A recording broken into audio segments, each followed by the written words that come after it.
Is Dan on? Yeah, he said he should be here right about on time. He had to go into the house today, but he thought he'd be done.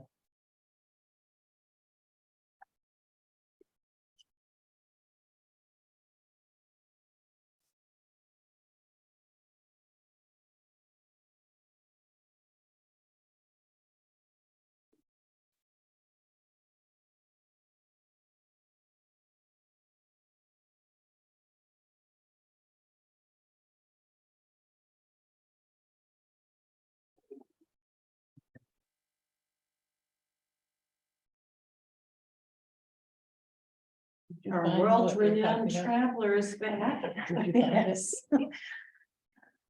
I Is that something she did? was it Could we Jamaica? go someplace?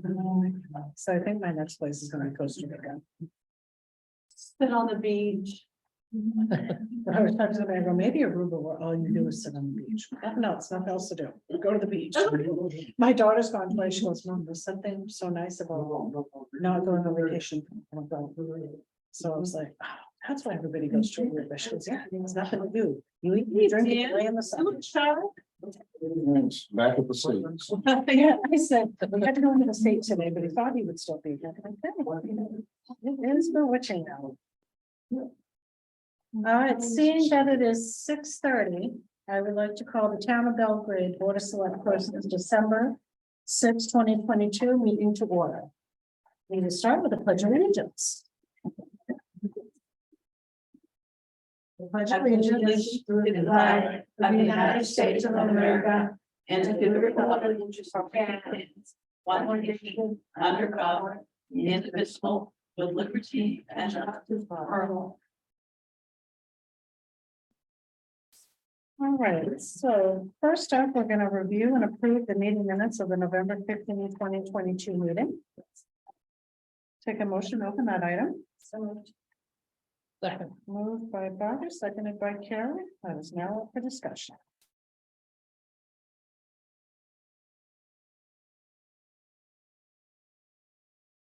So the only thing that I had, Lorna, was under the snowplow contract RFP. I might want to just review the minutes. We had discussion on when the current contractor stopped using the brine as stated in the contract. And I thought at the time we also had stated that the contractor felt the brine was ineffective and had not used it at all for the 2021 season. So we may want to just put that in there so that when we're backing up and looking for snowplow contract stuff, that we've got that headline in there if we look for a keyword. And I have a concerning participants, because Linda Sprague is what the name is on their computer display when they're on Zoom, but it's probably, wasn't it Phil? It's usually Phil who's on, so there's always that discrepancy between the name that comes up on the screen and who the person actually is. Right. So under participants, it says Linda Sprague, but I think that's means Phil. Trying to remember, was Phil at the last meeting or was it the one before? There's a picture of him sitting right there. Yeah, he was at the project meeting. Yeah, but That's what last I'm board thinking. meeting, Bill was Right present. by C, that's what I thought. Okay, so Phil needs to get moved up to present. And so maybe Linda was watching. Okay. Okay, I see. So he was in, Yes, so we should have Phil Sprague under So present. this is what we're doing, because we have to review the meeting minutes and before we can start Okay. the business. Okay. So I looped it. Sorry, I told Warner, but I didn't tell you. Okay. Like, well, Melanie's bouncing arrows. Okay, so we just add Phil to present people who are present. Yes, yeah, so I was like, I think that's the meeting I'm thinking of. He was sitting by Bruce. I know. Thought I-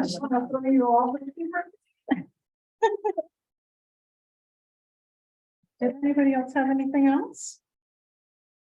All right, seeing none, I'll make a motion that we approve the meeting minutes of the November 15, 2022 select board meeting as amended. Second. Moved by me, seconded by Dan. All those in favor, Barbara, Yes, Carol, Yes. Dan? Yeah. All right, 4 yeses, those are all approved.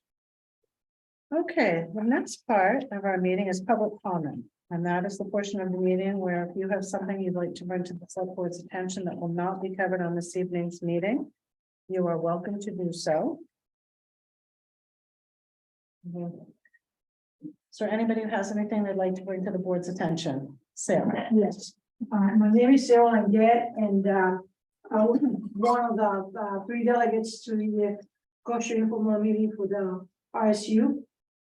Meeting went okay, I guess, all the governors met, and they decided a vote of 9-6 to keep the current formula, which is 75-25, 75 valuation, 25 population, which basically does the composite of 95 valuation, 5% population for the payments of the RSU, the revenue that comes from the towns.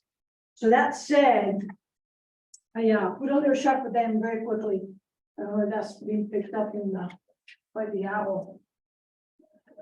Right there.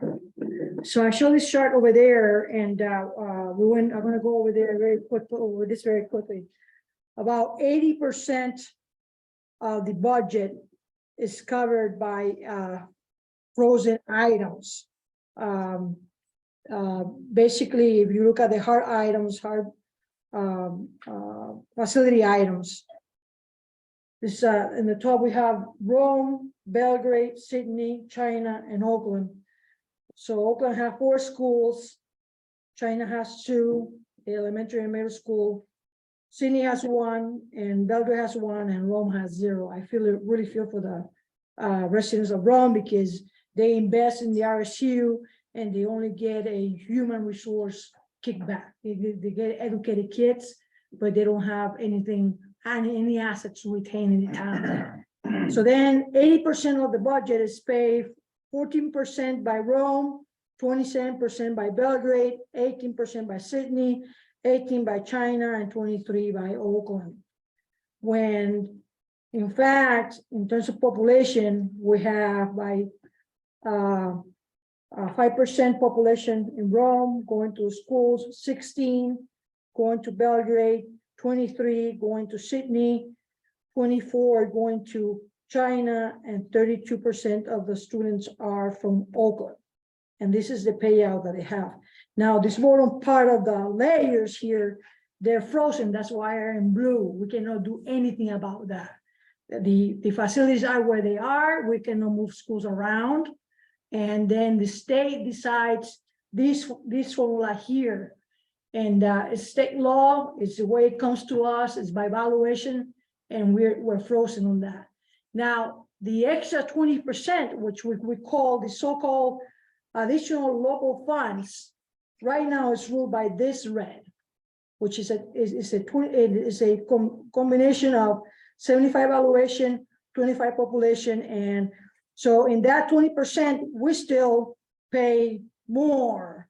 We pay 12. Rome pays 12%, Belgrade 24%, Sydney 19%, China 20%, and Oakland 25%. And you will say, you look at this row and say, well, Sarah, we're not too bad. Oakland paid 25%. Okay, so we try to negotiate to go from this formula to go to 100% population, meaning that out of that 20%, we only were going to pay what we have for kids there. So that be the formula for it. Out of that 20%, Rome was going to cover 5%, Belgrade 16%, Sydney 23%, China 24%, and Oakland 32%. So if you look at these numbers at the top, and this is the message I'm going to leave with you tonight. This is the same thing as saying that if you have 100 kids here in this room that go to the RSU, out of that makeup, 5 of them are going to be from Rome, 16 from Belgrade, 23 from Sydney, 24 from China and 32 from Oakland, okay? And at the same time, we can also say that for every 5 children that Rome sends to the school district, they paying for 12. Because this is what we're living right now. For every 16 kids that Belgrade sent to the district, this is 20%, we're paying for 24 kids. Now, Sydney sent 23, and they're only paying for 19. China sent 24, and they're only paying for 20. Oakland sends 32, and they're only paying for 25. And I presented this to the room. And I will tell you that I had at least 3 people on the line. Right here. They really were, wow. So what happens after that? The caucus. And after they came back from the caucus, the line was gone.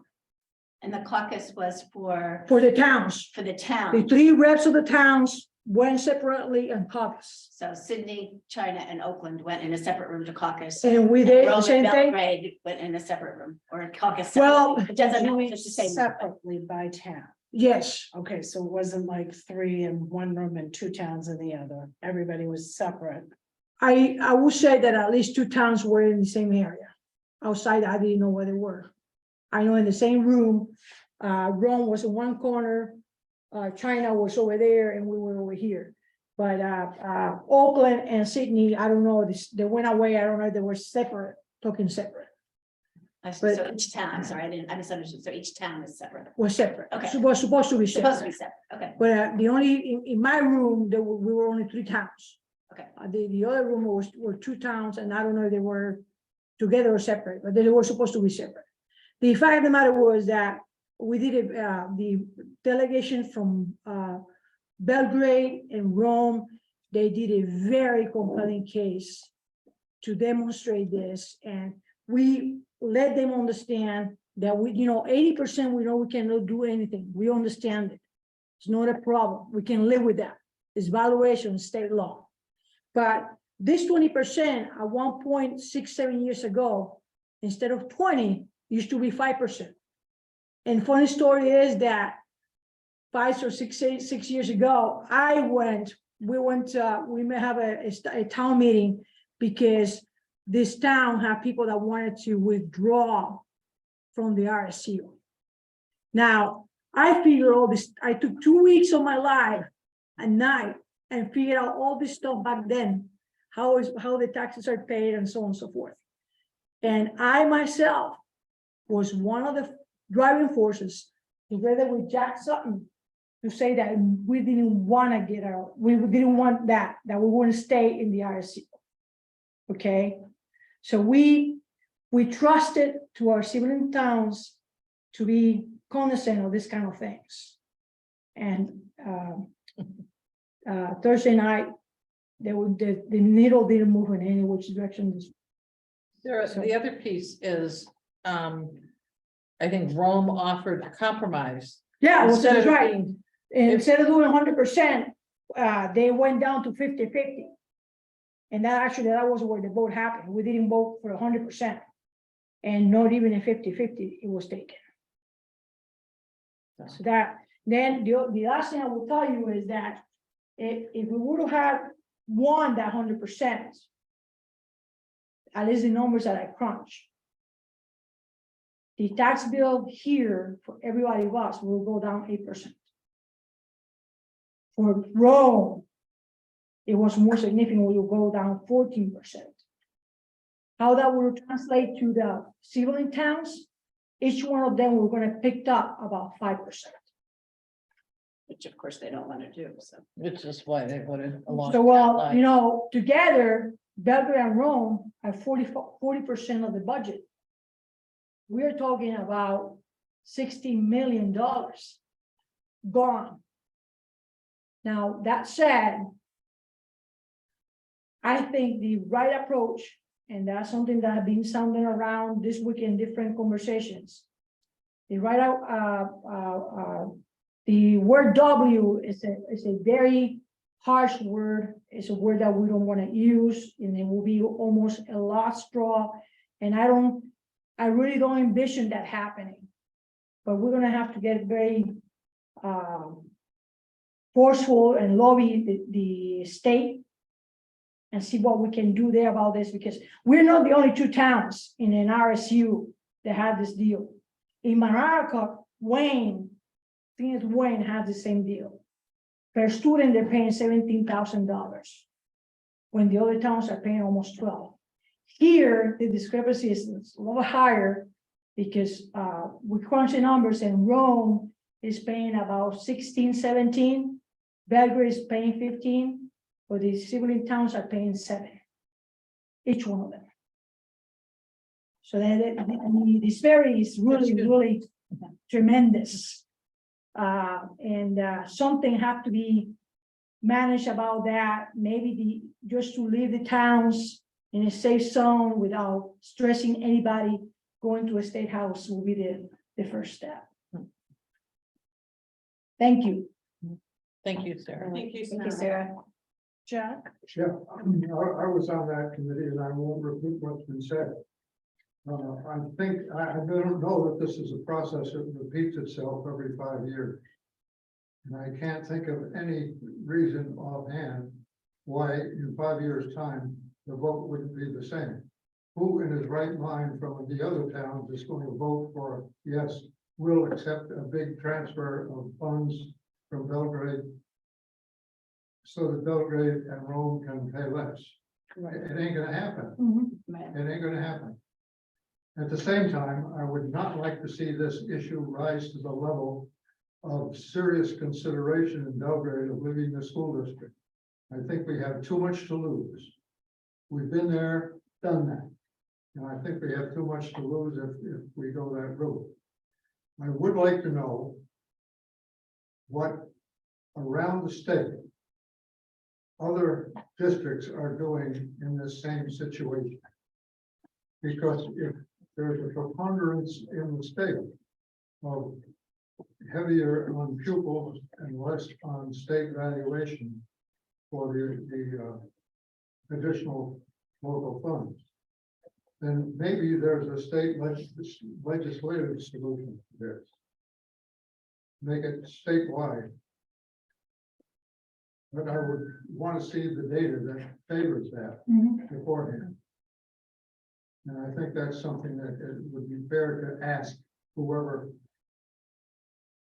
can give us information as to what's being done around the state, school district by school district. Just for the record, I'm off the charts now. I'm off the record. I'm off the payroll till the beginning of the year. I'm not doing any about this till at least the beginning of the year. I need a break. I don't blame you. So I do have one question before we move on. So my understanding is that the numbers presented to the 5 towns. Yeah. Early on in this process, before even delegates were selected for the towns, not based on current numbers.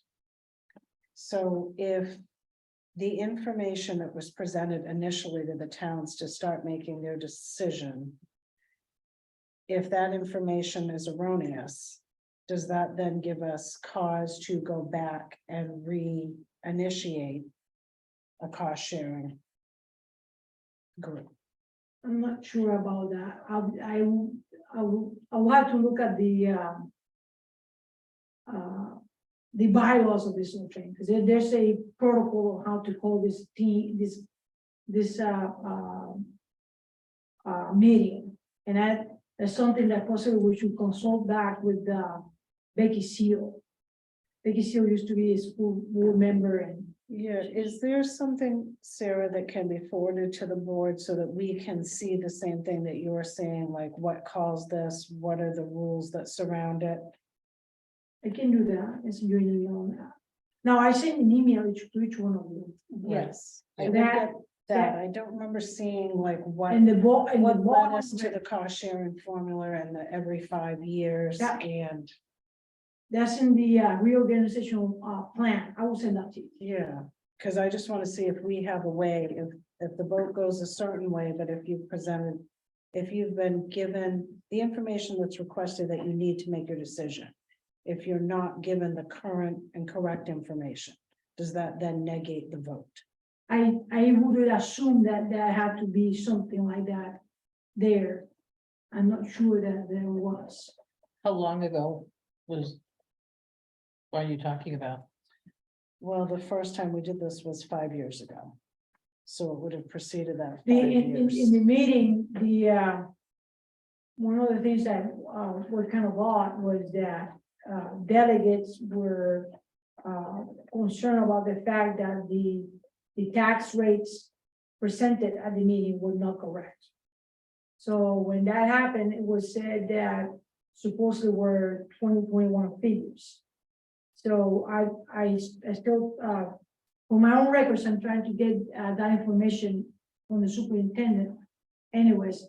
But if in fact the information was not correct, I don't know, maybe that will make a bridge to recall this meeting. I'm not sure. So I'm wondering on that, and is there something that we can do as a town to send a letter on behalf of the select board requesting the information that was used to generate the numbers that were given out? Yeah, I want to say that, let's put it like this. If all that information was as it was said, that it was all 2021 tax data, that would clear that all that out. But it seemed that there was no agreement in the group to that being the case.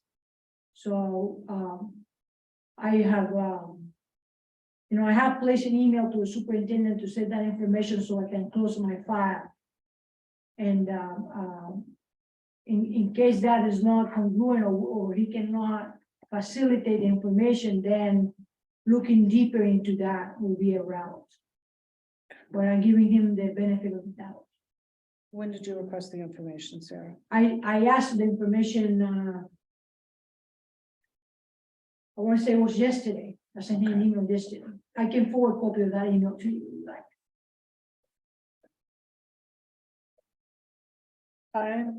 I'm okay with if you would like to resend that email and CC the board of select persons on the email.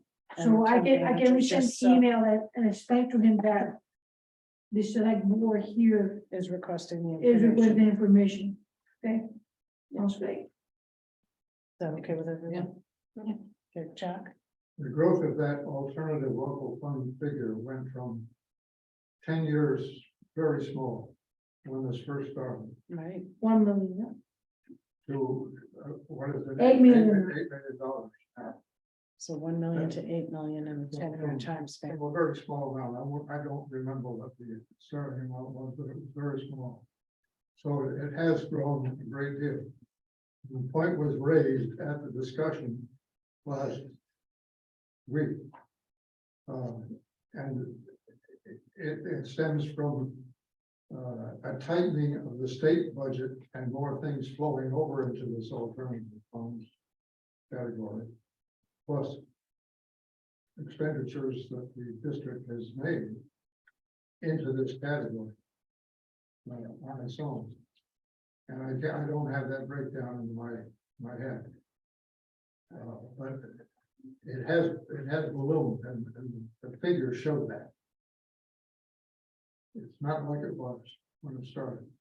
No, so And maybe the other thing to ask, now that we're talking about this, the other thing to ask is what items are covered by that additional local funds? Because as I do remember, I might be wrong, but they say your account is correct on what was said at the meeting.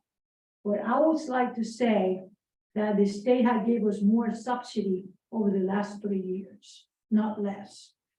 So saying that the additional local funds is because the state is not giving us enough money is not right. Well, I But know last year, first time the state fully funded, fully funded, yeah, Right. so. so that would be part of the growth. So then I want to say that in the last 3 years, the number of the subsidy had grown up at least $500,000 every year. So, I think the state are doing their part in it, not taking on it. Well, and part of it may be looking at what are those programs that the adult local fund, I mean, the additional local funds pay. That would be, I think, a fair question to ask. 'Cause that's Why about the the additional only local place you can funds paid, what items, and then how much every item is worth or cost. And have an automation of that, but what the local funds are. And the argument was made that it was not logical that if the additional local funds was covering services to the students, extra services to the students, which was the meant of it. How it was possible that the same services cost more in Belgrade and less in Oakland? I mean, the same services. The bottom line on this is that as long as money would, to change this system, as long as money would flow from China and Oakland and Sydney to Belgrade and Rome, and as long as each one of the towns has 3 votes, it ain't gonna change. Something else has to change. The system has to change. And the only way I can see to do that is through the state. And state, I agree. We're all like, But actually, Jack, the money's flowing from Belgrade to Rome, from Belgrade and Rome to China and Oakland and Sydney. I thought I heard you said. Well, the bills are coming to us and the. Oh, bills that's are going right. to- Yeah, Anything that's not very gained is gonna be lost to the other towns. That's right. However, no. that's right. Right. okay, thank you, Sarah. You're welcome. Appreciate you bringing that to our attention and. Yeah, I look forward to seeing what that email brings us back. All right, so. Now we're ready to open the main part of the meeting. We're going to start with old business. And the only item on old business is the cooperative agreement between Maine DOT and the Belgrade water system. Take a motion to open that item. So move. Second, moved by Carol, seconded by Barbara. That is open for discussion. Now, let's see, is there anyone here from DOT?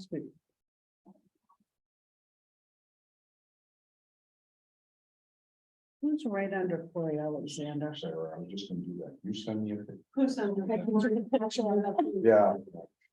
I took a picture of it already, Sarah. I wrote send me a picture of it. Okay, who's that is under there?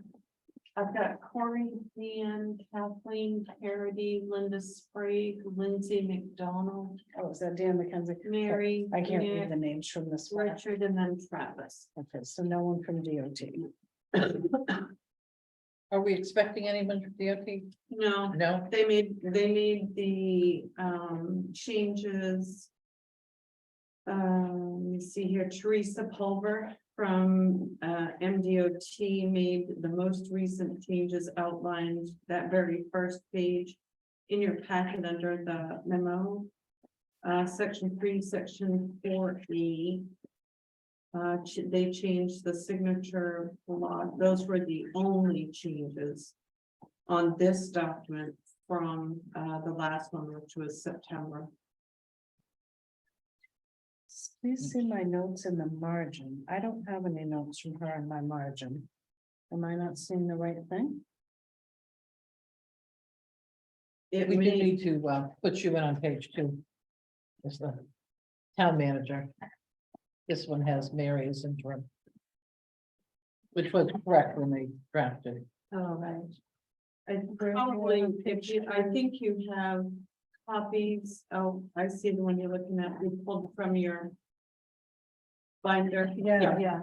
That has the side margins. Yeah, but I don't have any notes in there from Teresa. It says we've added 2 parcels and removed 1. Please see my notes in the margin. And I don't I have, don't know why it didn't print. I don't have any Here. notes.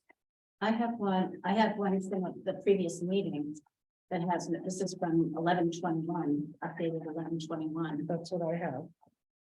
and mine has notes. I have In the notes in the margins, but not notes from Teresa revising, taking out one parcel and adding two.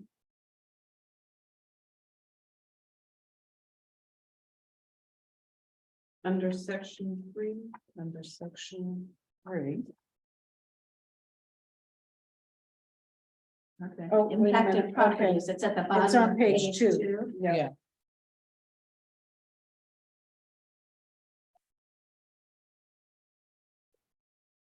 In section 4A, change the execution deadline to December 15th, or it's fine to push it out to a later date. So bottom of page 2, section I, it looks like they list the lots. So they updated those because I think they left some out previously.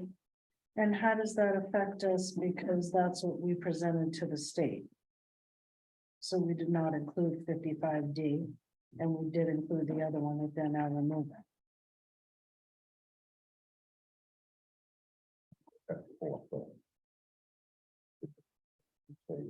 Double check the lots.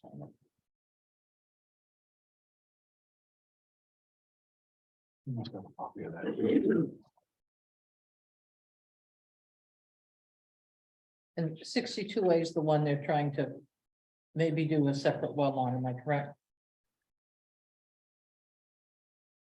They're trying to, we're gonna believe share so. equally, trying to resolve that claim. Well, it says 62 is owned by White and should not have included as it's not yet crossed the 250 threshold. Well, this is 62A. And there's There's no 62 on the bottom of page 2. Right. Bottom of page 2. They've Well, that's what they're eliminated saying, that that 62. one was left out. And they're now looking to see if they can resolve it individually.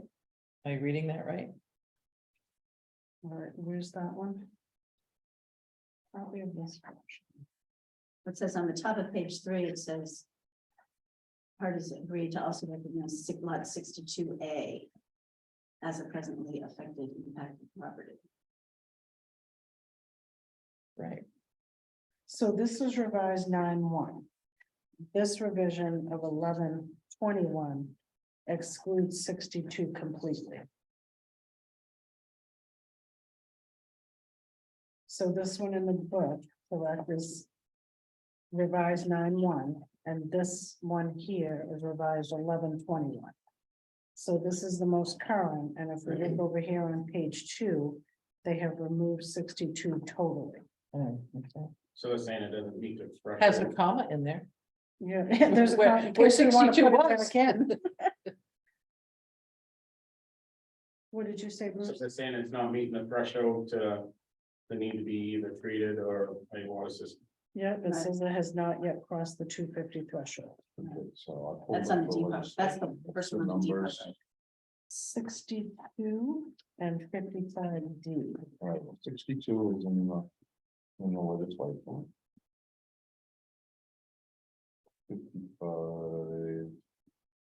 55D is in the legislation. 55D is because it says we failed to include 55D. This is 55. D is in, okay.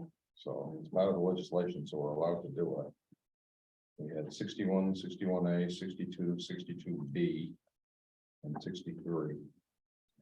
So 62A and B And we have, were both in there, and now well, 62 and 62B, you're looking at 62A listed.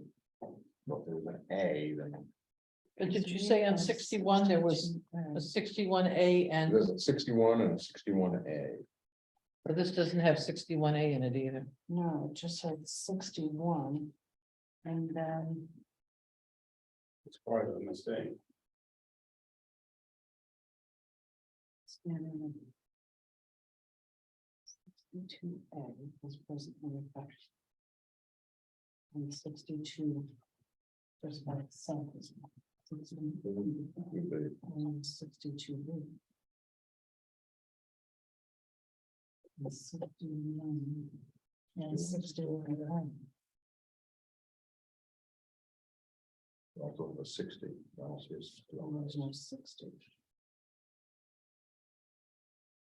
Okay. I have a question. If we're gonna go into this level of detail with this, could we table it until later in the meeting, since we have people who are online and present to present? We or- do the vote, I guess, We weren't anticipating having a long public comment period. Just a thought. well, if Make you want to that- make that motion that we table old business until after new business. So moved. So, second, Okay, moved and seconded, it's open for discussion. Seeing none? Dan, Yes. Carol, Yes, Barbara? yes, All right, 4 yeses, we'll table old business, I'm gonna take that up after new business. Okay, so new business, we have special request presentations. Take a motion to open that item, so moved. second, moved and seconded, all those in favor, Carol? Oh, no, never mind, it's open for discussion, we're good. Seven Rocks Alliance, so we're open. Okay, so I believe that the letter that went out stated a 2-minute presentation. Should have been a 5-minute presentation. So if we can accomplish the presentations in 5 minutes and then move a few minutes for questions, that's perfect. Didn't wanna- I'd let Anthony know that, but I think it got carried forward. Yeah, that sounds perfect, thank you. All right, so Seven Lakes Alliance, you are on. Okay. Thank you very much. My name is Laura Rosedane. I'm the CEO at Seven Lakes Alliance, and thanks for the opportunity to speak with you about our request for funding to protect the lakes. We very much appreciate that we were able to collect the signatures because that's always a moment when we know that people who live in Belgrade and the voters of Belgrade really appreciate the values that the lakes bring to our region. I want to also, I'm not sure exactly who's online, but Lenny Resch, who's the president of the Broad Pond Salmon Lake Association, Bert Langet of president of the Belgrade Lakes Association, and Linda Rockwell Warner of Friends of Messalonsky can also, well, the information that was presented to you also came from their lake associations. I probably don't need to spend a lot of time telling you what the value of the lakes bring to Belgrade, from access to healthy recreation, boating, clean water to swim in for everyone, not just people who live on the lakes, is extremely important to our region, and that's why we come to you every year so that we can do our job to protect it. We all work together, just as the lakes impact each other. We also collaborate closely together to make sure that we make the most of the citizens' investment in the work that we do.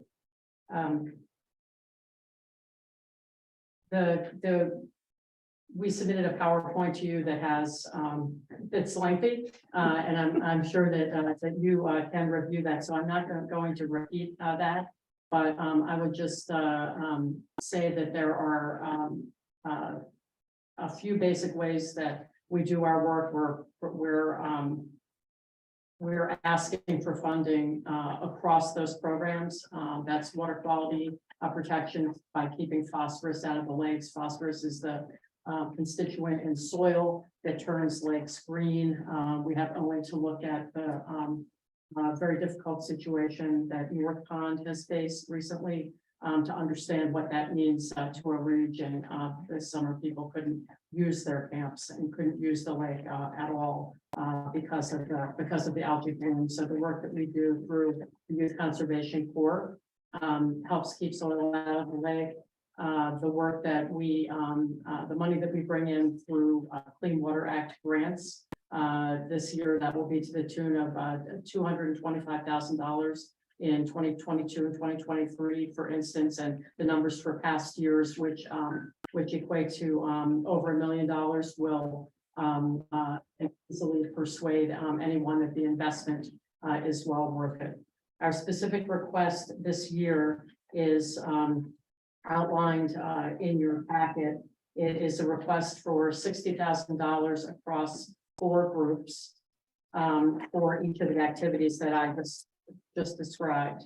And if you would like, I don't know if you want me to go through those specific requests or not here. I don't want to repeat things that you have in your packet. If you prefer, I not. I think if you do, it'll take us past 5 minutes. Sure, yeah. So, okay. Yeah, it very well may. So, essentially, there is, the breakdown, goes to the groups that I mentioned. Belgrade Lakes Association, so I'll run through it really quickly just for for the verbal record, 24,000 to BLA, 19,650 to Friends of Messalonsky. Those are for milfoil removal. 12,600 to Seven Lakes Alliance, courtesy boat inspections, and also Youth Conservation Corps, and 3,750 to McGraw Pond Salmon Lake Association for CBIs and Youth Conservation Corps. So again, milfoil prevention, remediation, erosion control, and that erosion control program, I'll say, also employs, like this year, employed 15 youth from our communities. And so that is also a really important aspect of that program. So that's probably the time I have if you want to also share questions, but we very much appreciate your support. And it's actually, it's great standing at the polls and talking to people about this request, because we hear from them how important it is and how much they understand the value. So 60% of the tax base comes from shoreline properties, but the value goes to the entire community. And if there are any questions, I'd be happy to entertain them. That's what I'm sure. Lenny or- So we're just looking at, because I had the same question, I was going through my book and he found his form quickly. Your little thing that's 40,000. So the presentation starts with an overview of the accomplishments in 2022. And then later in the packet, so that the last year's request was $40,000. And we're requesting, as we are in all towns, an increase in that funding. And to put that number in perspective, in 2000, the funding that was allocated in 2015, if you apply inflation index to that number, that would be in real dollars today about $63,000. And we're requesting 60,000. So one way to look at it, that is that even though the challenges are mounting, there are more boats, there are longer seasons, and all the things that you're aware of. The amount that we're asking is basically equivalent to the amount that we received in 2015.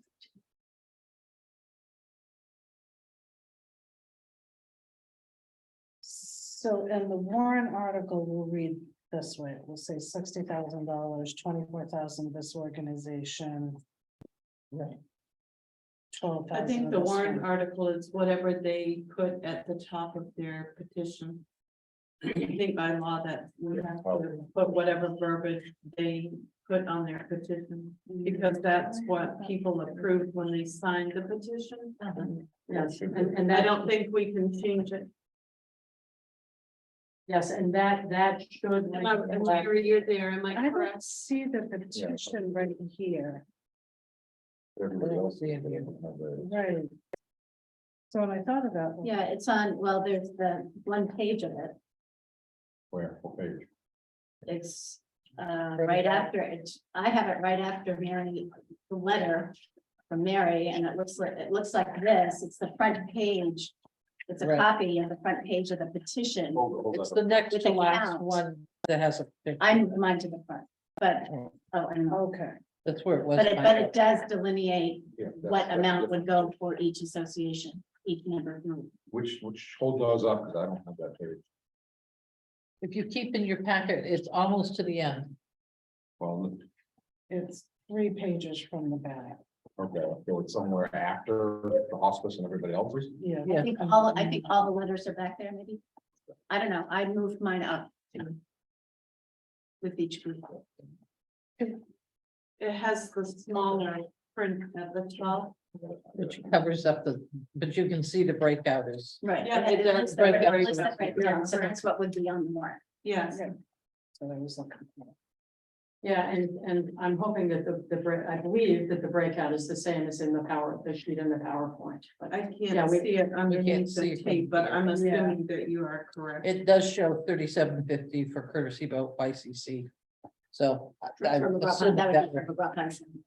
yeah, But that's the only Yeah. amount that you can see. Right. yeah. oh, But we just make sure we have the word-based stuff Yeah. that they match.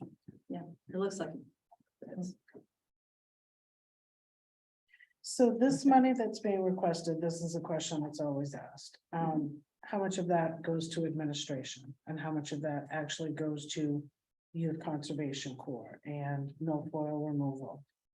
and all of that? all of the funding goes directly to program costs, which is largely staffing. So for instance, one of the reasons the costs have gone up over the years is that obviously the cost of labor has increased and most of these programs are very labor intensive.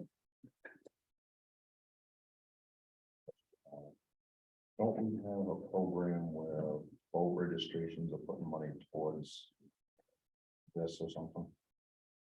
Right, the boat registration is supposed to go back to Water quality. water quality. Water improvement quality, fund, correct? don't some of the fines go towards water quality? Well, what I'm wondering, Fine, it's not, yes. normally we're not also written raise and appropriate, and there's no raise and appropriate here, so how are we gonna move that money?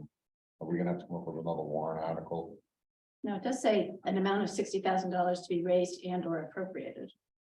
Right, but normally we list where we're appropriating stuff from, so. Can't you do that in the, when you go to vote, when the budget committee votes and you guys vote?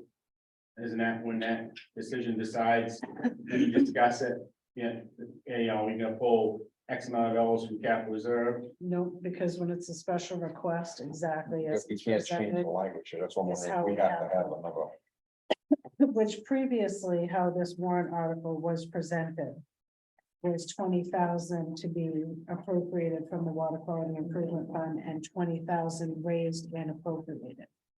So now there's nothing from the Yeah. Water Quality Improvement Fund, so there's not a 50-50 split, it's a straight raise and appropriate 60,000.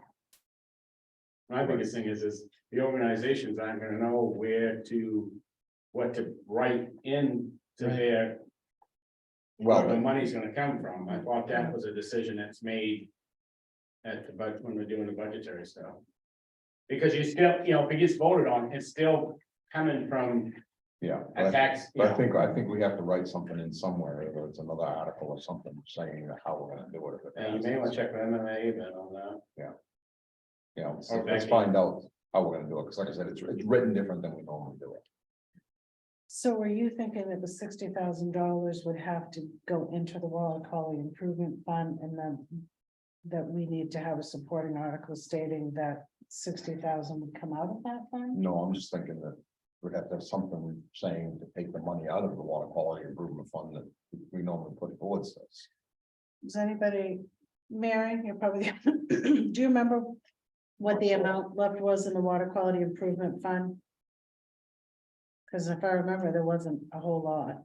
I don't think there is a whole lot. We'd be lucky if there's 20 in there. After this year, we get approximately $10,000 or so going in. But I don't have the numbers in front of me, Melanie, and I'm not sure if you have access right now to the revenues. And that's Yeah, fine, we're I just wanna make So sure, we're not I gonna- wanna make sure that we can pull the money out that we need. to pull out. Check with him tomorrow and I'll get that information out to you. Yeah. I'll make a note. I to just wanna get find that out if we gotta to you. leave, Okay, thank you. use that money Right, over but, to this. yeah, and we- but we don't need to And I don't hold think, people here I don't tonight think for we that. can, because the way that this is worded says raise and appropriate, and that honestly, where I think that that's gonna be the biggest fetch up with the voters. Is that when we look at last year's warrant article, it was 20 and 20. Are you pulling that warrant article, Jack? As far as go with. Thank you. I'm gonna do it too. Because how it's been previously is that money went into the Water Quality Improvement Fund. And then spent it specifically for water quality. So what we've done previously was when we established that fund, with the fines from folks that violated. Then the money was there. And then how the warrant article was worded was this much would come out of the waterfront improvement fund and this much would be raised. Yeah. And then the whole appropriation would come from the two. It would be in the beginning because it's one of the special requests. Article 4, So raise and or appropriate 40,000 from lake protection to be dispersed. Or lake protection to be dispersed. so is lake protection your water quality fund? No. So in or appropriate 40,000 from lake For lake protection. protection.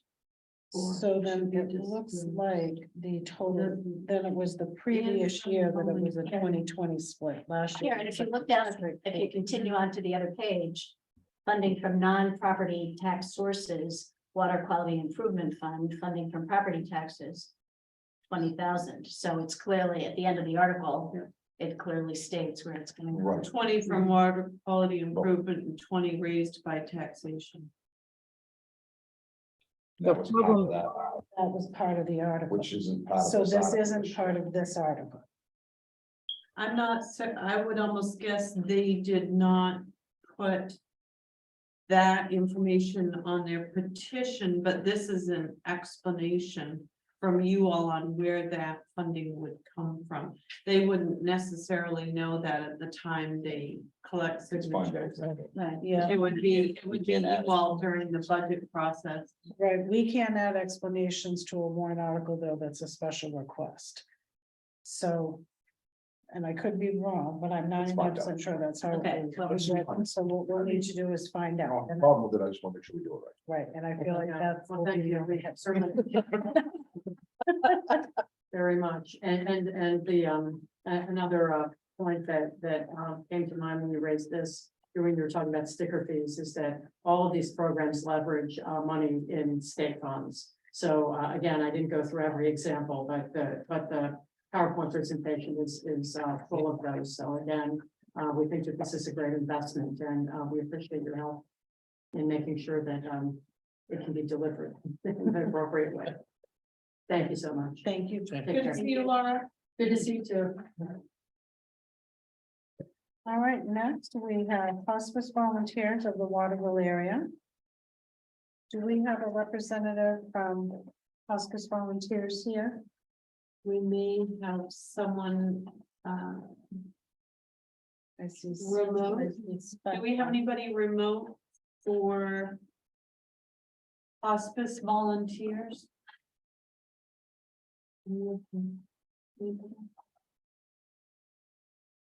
So usually it's Katerina Burdette who lives here in Belgrade, but I don't see that she's present. Is it Katerina Rita? And I don't see anybody on Zoom either. No. Okay. Okay, so we'll move on to Spectrum Generations. And their request is for $1,488. And I do see that there's someone here from Spectrum. Me. And what's the name? Is it Lindsay? I'm Well, we're Lindsay. gonna have to- I'm we're Lindsay gonna have to Mac. move those TVs closer because I can't see those names at all. Not getting any better. Okay, hi Lindsay, welcome. Hi, can everyone hear me okay? Yes. Okay, all right, excellent. Please bear with me. I'm new at the organization and this is the municipal piece has been a really big lift. So I'm learning how to do it. We usually have someone else, a resident from Belgrade, come this evening who was not available. But I am here representing Spectrum Generations. We are an aging and disability resource center, full service. We're a bit of a large organization. We support Somerset, Waldo, Kennebec, Knox, Lincoln County, and in Saginaw County, we support Brunswick and Harpswell. So we have a wide breadth of a service area. And we do a lot of different things. We're probably most well known for our Meals on Wheels program. It's kind of the one that people recognize while we're out in the community, but we also do a family caregiver support and relief, which is a respite. We do health and wellness classes, including falls prevention, and classes that aid with managing chronic diseases, such as diabetes. We support people to learn about and change their Medicare and Medicaid plans every year. We've been very busy doing that recently. We help with advanced directives and end-of-life planning resources for folks when they call. We do a money minders, financial assistance courses, and we also have a program called Bridges Home Services, which provides adult day programs and in-home support services for families and people with disabilities.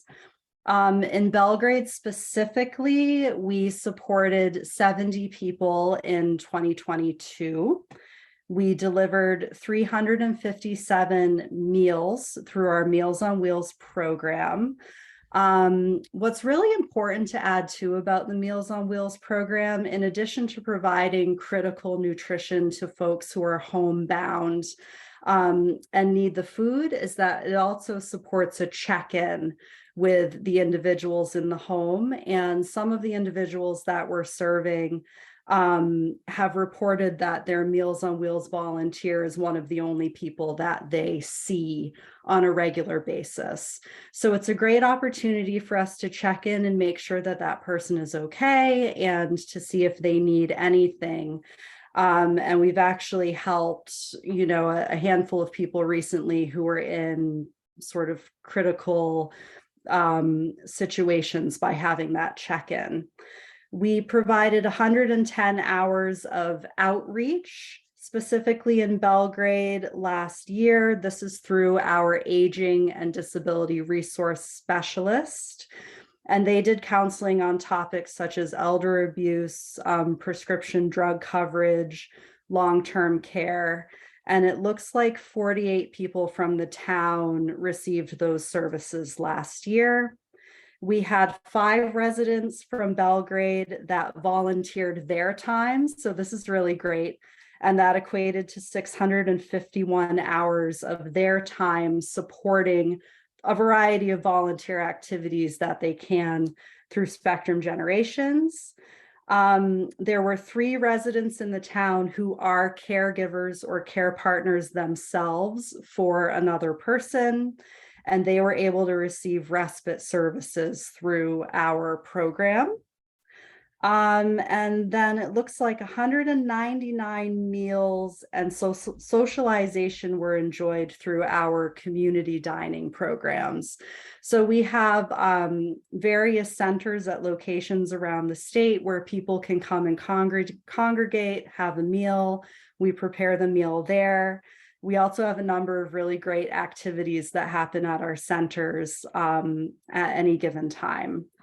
Our request, as you said, is for $1,488.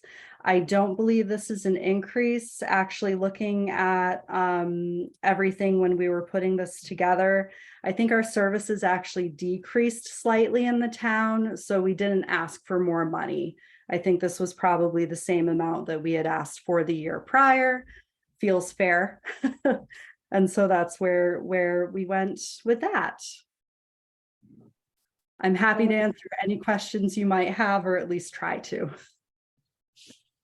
Well, Lindsay, I just have to say thank you so much, because that's a wealth of information, and that's exactly what we try to figure out with us. I'm actually surprised when I did the numbers. It works out to be about $21 per person that was served. So if you serve 70 people total for bigger services, that would be what that worked out to. So I am surprised, because in years, it does seem like the services are increasing. And yet you have maintained, you know, the bottom line. Right. Since 2005, and I don't remember, Spectrum never came in with like a big jump. A big jump. Yeah. Belgrade is an aging population. I think we are seeing an increase in the numbers of folks in Belgrade that have that are utilizing the services.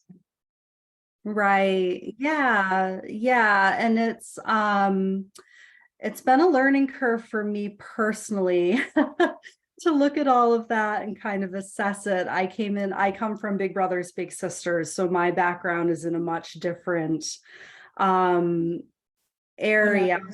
To the other, pardon the pun, but. Oh, yeah, the opposite end of the spectrum. Yeah, I'm hearing that everywhere I go. Yeah, exactly.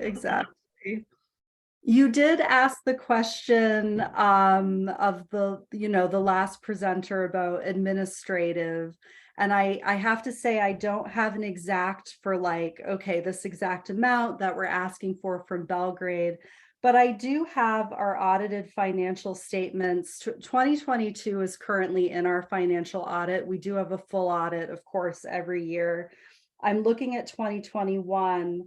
So overall for the organization, and this is pretty incredible, our administrative expenses is at 2%.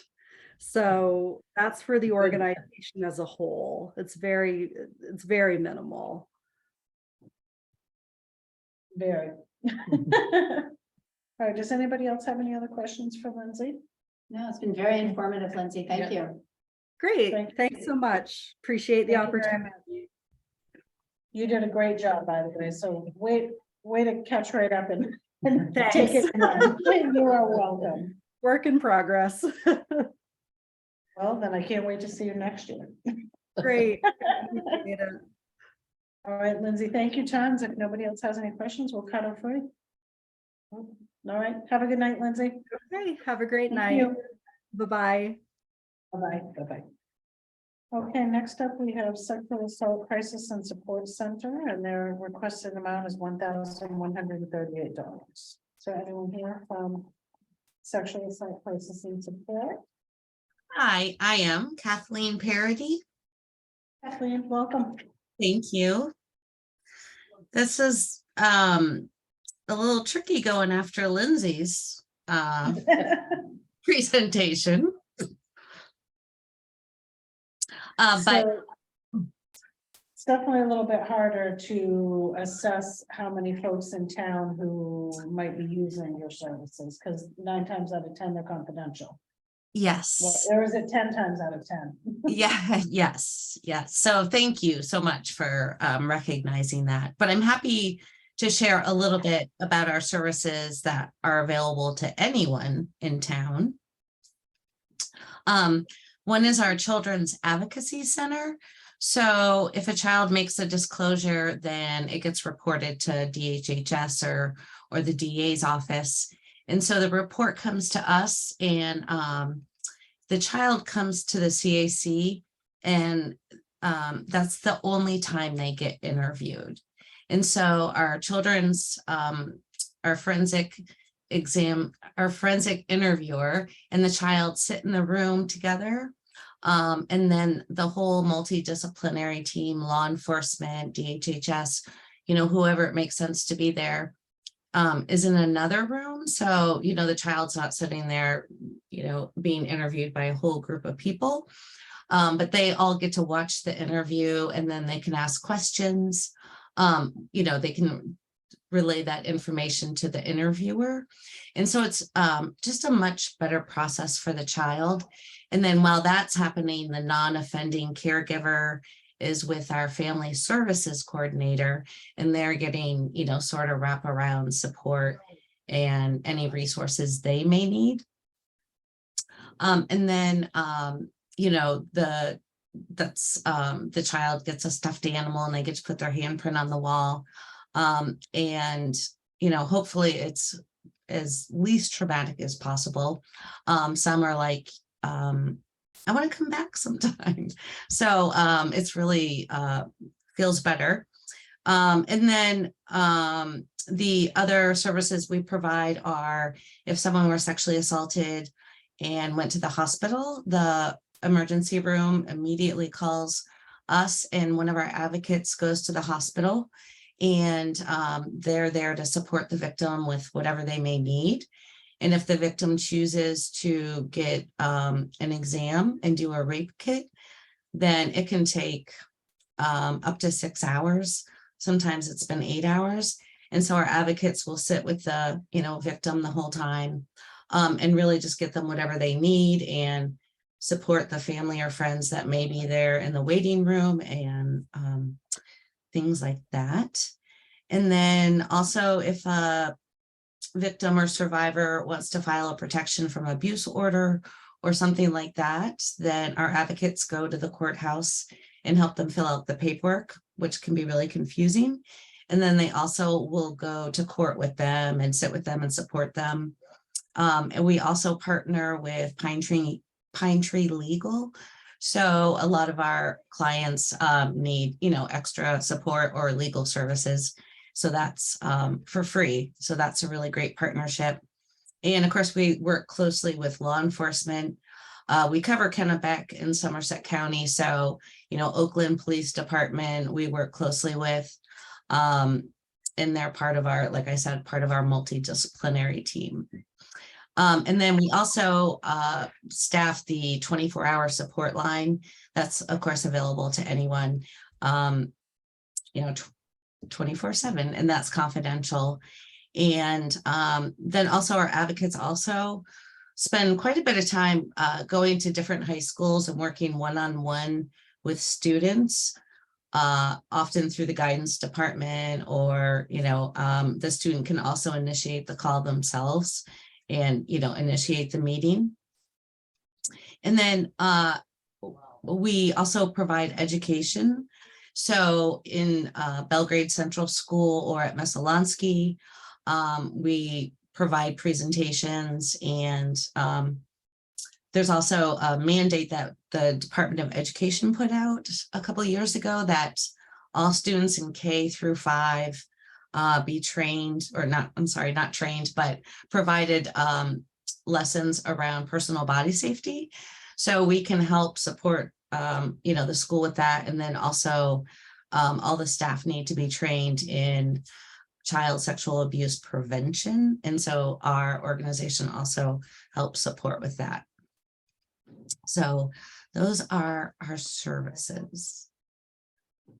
You did just fine, Kathleen. Thank you. Thanks so much. Right. So how much of that money goes to administration? And so that's a great question. I was like, looking at our annual report, and we don't even really have administration listed. We have, our wages. We're pretty small. There's only 10 of us. So I can tell you that our wages are 500,000 out of our total budget of $1 million. But other than that, we don't have administration specifically listed. Does anybody have any questions for Kathleen? All right, saying I think they're a group of doers. Yeah. I think so too. We appreciate what you do. Oh, thank you. We appreciate your support and, years of funding so much. Thank you so much. And I also really appreciate you allowing us to do this via Zoom. It's so nice. I don't see very well at night to drive, so I was so excited that this was an option. The older I get, the worse it is. Yeah, definitely.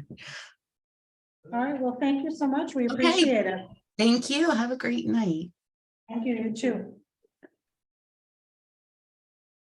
All right. All right, so I will take a motion to untable old business. Second. Moved and seconded. Okay, old business is back on the table, the cooperative agreement and MDOT and the Belgrade water system.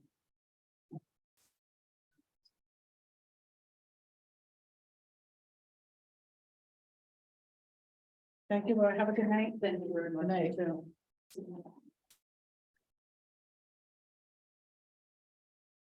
So these are I just got the thing from Dan on, Yeah, I just yeah. screenshotted the legislation so that you guys could have a copy of it, the law numbers and stuff. Took me about an hour to figure out what I would go through.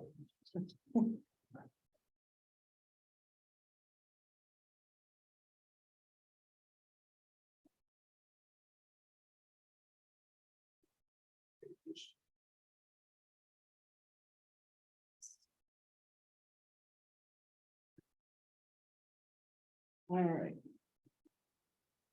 Obviously, this includes some other lots that were possibilities that are not necessarily affected by it. It looks like, or didn't meet the That's- threshold. Well, I don't know. I mean, that's the lots they listed when they wanted the legislation. Yeah, So then if we change those, do we have to go back? Yeah, you can't add anything that's not on that list. Has to go back and go through the so legislation. that's why 62A is a problem, because it's not on here.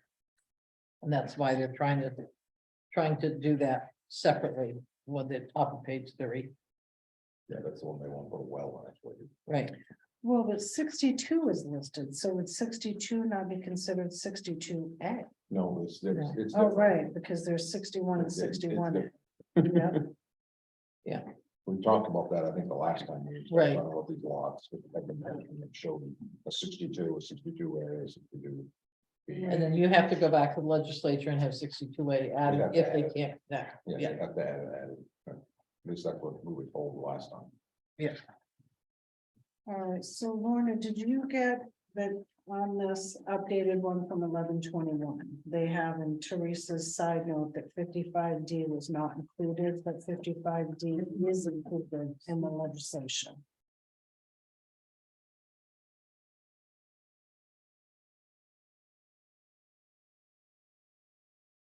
I have the copy like you have, which doesn't have these side notes, those didn't print. So do you have this one updated 11/21? That one? I think it's this one. So that's the latest one. What we have in our books was updated in September. Yeah, but this is the one that Phil emailed that the state sent. The one in your book. Yeah, and that doesn't have any of the sidebars, so. Right, it doesn't have the sidebars, but that's the most recent one, is the one in the binder. That's what Phil sent over from the state. So Dan, these two that you sent, they're both the same, right? It's the same. The one I sent you, it's 2 pages. How many times did you get it? I got it twice. So I just. Oh, I told you. All of a sudden, They look like they were identical, so I just wanted to They make get sure. it 4 or 5 times. Okay, okay. They look like they were the same. I was just checking. Just be-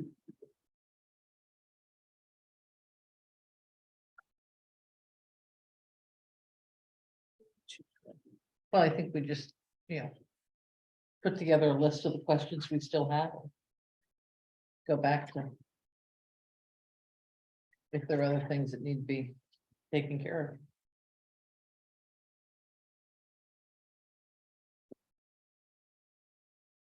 The only other question I've got is, we keep talking about a design and not yet having a design up front. What would happen if we put language in this that said, when our acceptance is pending approval of this by the select board of the design once it shows up? So we can approve it to get it going. But overall approval, final approval is pending acceptance of the design by the select board.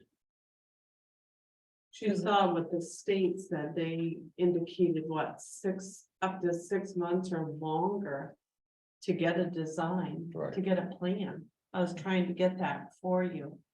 They won't do it. until They have something They nothing. won't do like- it till we vote Ready. on this. Right. They won't until you sign something. Well, and is this the one?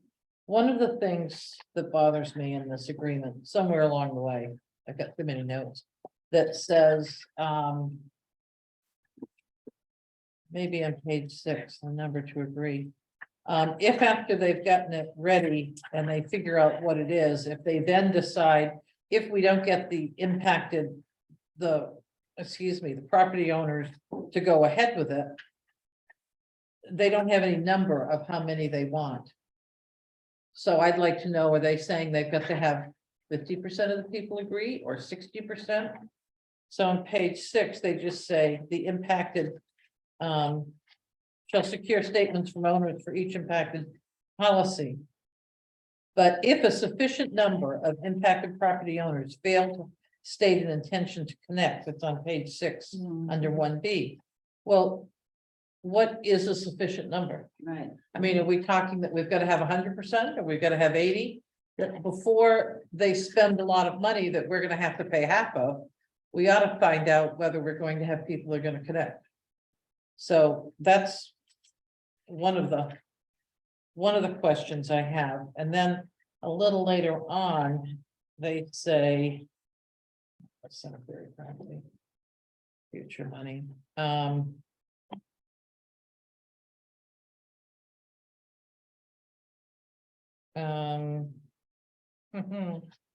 They're talking about if they get partway through and decide it isn't going to work, that we have to pay half of all those developmental costs, which could be a substantial amount of money.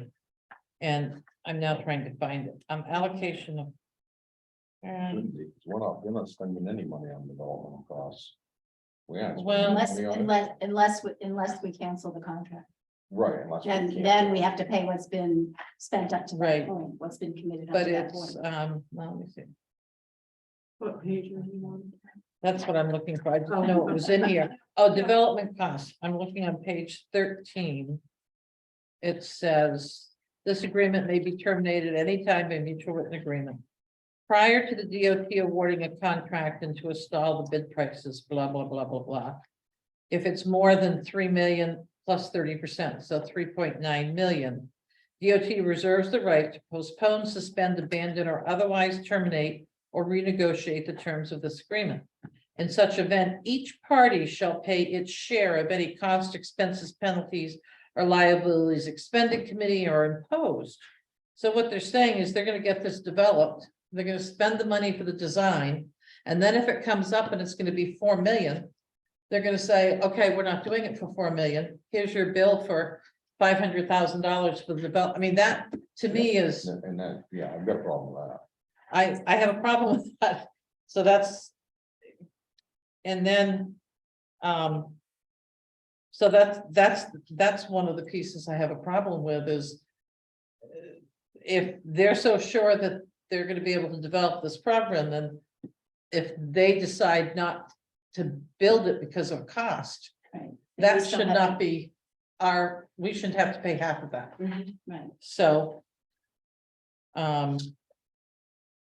And I don't know if you want to go into some of the other places I have a question. but- Absolutely. Yeah, let's do it. Well, That's why okay. we're gonna throw them down. Well, it's just, on 60, I'll start back at the front then, on page 3. They're talking the 50-50 share, which we've talked about, we want to know what that is. I'd like to have some kind of an indication, do they think that's gonna be a $40,000 bill and we're paying 20 to put a separate well or whatever it is, so we don't have to. There's just a lot of, we're gonna pay What number is 50%. that on I'm at page the 3? very top. It says. The parties agree lot 62A is a presently affected impacted property for the purpose and will share equally in costs associated with resolving the owner's claim if it's determined it's impractical to connect it to the water system. But what are they? They must have some idea of what that costs. Again, it's just we're giving them a blank check and letting them fill in the numbers. Right. It concerns me. And then. When they're talking, we already owe them 110,000, which is. The community well currently meets all appropriate water quality standards. And has sufficient capacity to serve the impacted properties. I don't like the fact that we don't have a backup plan or have something. Because they're saying, well, right now it works, but what happens when it doesn't work in. Whatever period of time, so. 10 years, 20 years. So that's 10 years with no new claims, but what if it doesn't work? And we don't have any new claims? So, I put over, and I could be reading this wrong, so correct me if I am, but What page are you on? I'm still on page 3. I had a lot of Section B. 3B. Yeah. Yeah, that next to the last, or it's the last sentence. The community well currently meets all appropriate water quality standards. And then, upgraded cost is 300,000. So I guess one of the questions I have, if we're going to be doing all the repair costs, I'd like to have some idea of what would be a repair cost. I mean, is this gonna have, in 10 years, are we gonna be looking that we have to put $100,000 in to upgrade I don't know, a pump or something? We're just talking about infrastructure cost and repair cost, but we have no idea what we're committing to, other than the $36,000 in current dollars to operate it. To run it. Yeah. And again, it looks to me like, Your pump, you're probably gonna be planning on a pump every 2 to 5 years. so if we have to have a pump in 2 to 5 years, what is, in today's dollar, what would that be? Is that, What size pump? I know like Hammond Lumber down to Hammond Lumber, their pump lasts about 2 years with the usage. and what's a new pump cost? That pump down there is 6,000, but pump for up there, you're probably talking like $20,000. So we don't have any idea. We know what they're projecting it's gonna cost to run it, but we don't have any idea of what else is in there.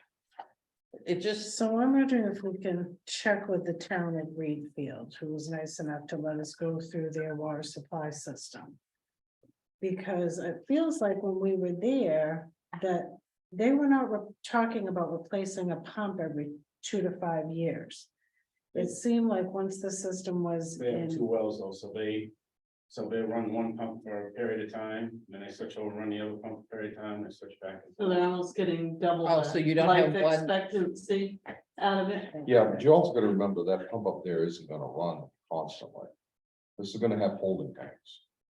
Correct, but what you're not gonna know until you see the design. Right. and you don't know the design till we agree to, I mean, we're But sort of I'm chicken just egg. going by somebody that works at a water district, that Right. we all, most of you guys on the board know, and he said to prepare. You should prepare changing a pump every 2 to 5 years. And Okay, and we probably want to check with. Yeah. With main rural water. Mm. Because we're talking about possibly having them. Run this thing for us, so they run a bunch of them, so they ought to know what it's costing for parts and stuff. I mean, well, that, yeah, Right, yep. and that's Kristen Hebert, right? yeah, Kirsten, Yeah. Kristen, yeah, right? Kirsten Hebert. Page 6 of 15 is where they talk about having sufficient number of people to sign on to the well. I already mentioned it, but I'll give you that number if we're going through Yeah. Under And- B. Under B. under. Yeah. And on that, when they, hopefully when whoever, I don't know who's gonna be approaching the contaminated properties. But hopefully when they do approach them, that they do notify them that there will be a water bill going to that, because that will make a lot of people decision if they're gonna hook on or not. That's what my understanding, talking to other areas that people have done this in other areas. That's what's made the big decision on people connected and not connected. And usually that serves people by 60–70%. So I have a question. If you sign the agreement, they come up with a plan. They get something put in. And folks they choose to not connect. What is the town's responsibility at that point, though? At To that those- point, To those think it's- homeowners, I think it's possible that they're on their own at that point, because we're offering to. but is that? them- No, spelled they out? can file a claim, They can file a claim and go to court, yeah, but at Right, that so then point, that goes to a separate thing. Separate. right, court, and yeah. so, I mean, our liability may start to drop off if they will not hook onto a system. That's probably something we should find out. So moving along on page 7 and it talks about the municipality. This is under D2 or DII. The municipality agrees to alter, move, relocate, or remove, or cause to be at no cost to the project, that's at our cost. Any municipal property, including all fixtures, facilities, monuments, blah, blah, blah, blah, blah, blah, blah. So one question I have is, in order to run this, is our facility space, maybe, are they going to need any of that space? Or are they going to need to do anything around the cemetery or, Shouldn't, well, should that's just, it popped into my head. when you hear monuments, oh, it kind of, Well, I'm my like, head's spinning a little bit. I mean, if it's gonna be up at the salt shed, if that's what we think, and you've got to bring it down to this house. But it's gonna be, as It I should be understand, in the right of way, the pipes are gonna be along the road in the right of as way. best they can. Right. So are they going to say, well, it'd be easier if we came down one of the, it's I just, don't it's a think they're gonna question. wanna go through the site. You know, I would think so, but I raised the question. Right. I think that language is probably boilerplate. But going through cities, if they've got circles and monuments and things like that. But we can check, but I believe it's probably just boilerplate. Yeah. So on page 8, I'm just talking about the 36,000. So if we're going to run 36,000 for 10 years is 360,000, for 30 years is over $1 million. And that's at today's cost. So if we figure it's going to take at least 30 years for that to clear. Without anything else, without any repairs, we're over $1 million in today's money. It's a big obligation, just that we make sure we know what we're obligating ourselves. You know, meters will have to be changed every 10 years. So I'm gonna pause right here, Yeah. because on page 8, I Okay. had under the bill of sale and location permit. So they're saying, we're gonna build this, and we're gonna give this to the town. What's our warranty? So. I didn't find any warranty, that's, Right, Yeah. so if you know, if they build it and they transfer that to the town, we need to know what we're getting for a warranty on the guts of that system. And What's gonna if happen they today? enter into an agreement with MDOT, is that warranty transferred to the town of Belgrade when we assume ownership, or is it like, you know, Hyundai, you know, has a great warranty. I bought my daughter's car second. Their warranty is done. Soon as it transfers ownership. So we need to find out what the warranty is on that, and if it's legally transferred to the town of Belgrade, or if that warranty, for whatever warranty there is, it stays with MDOT. well, and it talks about that follows on to page 9 under warranty, then we have to agree to maintain it with equal or better equipment, which makes sense. Right. It's just, we don't have a cost for it. And on one of these, I don't know, on one page we had. And it may have been one that George Seal suggested, and then it got white lined out that they said, no, is if they turn the system over to us. That anything that happens because it either wasn't designed right or something went wrong. That we would have 3 years for all the bugs and the kinks to get out of it. And that was not agreed to in this. I mean, they said, no, we're not doing I thought that. that was increased to 5 years. I can't find it in here. I can't find it in here. So that's another question I have. They build this and they decide that they have a capacity and they need 3 fans of X or 3 pumps at X amount capacity. And it gets working, they find out, oh, we need a 4th one in the first year. Well, that's our cost. MDOT is not, now, they should at least. They should pay it because they're gonna build the system, but it's not in the agreement. So that's another. I'm concerned that we're obligating ourselves to a lot and we need. And the other thing is them just building it and signing it over. We have no clue, but they did a test on that well for a week. Yes, granted, we've been really tanking that well pretty hard with the cemetery. I don't deny that. We tank it real hard for the cemetery, but it's still not a true test because supposedly the cemetery is able to be connected to that system. Right. So you're gonna have the cemetery plus everything else. We don't know what the long term for that on, that well, because you're gonna have people who's gonna be, watering. Using the water. I mean, yes, the watering should be at a minimum because people are gonna have to pay so much, a quarter for their water. I don't think they're, well, that's another question, but even if the part, so, and then it's, if we get too many folks, so if we get too many new folks that want to go onto the well. It looks like we have a way to, this is on page 9, it would be 6F. Notwithstanding anything, blah, blah, blah. The municipality's obligation to allow all impacted properties to connect to the water system is conditioned on the water system's capacity to adequately serve additional users. In the event the parties become aware that the water system is no longer serve additional impacted policies, the parties shall revisit the terms of this agreement to jointly determine how best to expand the services. Right, that phrase jointly determined, it comes up several times. in Several this. times we jointly determined, but so, and then I don't know if anyone else has anything on that page. I only have a few more stickers. On page 10, what I have here, new claims from impacted properties. This is at the very bottom page under E. Not already identified as data agreement shall be investigated by Maine DOT and results reported to the municipality.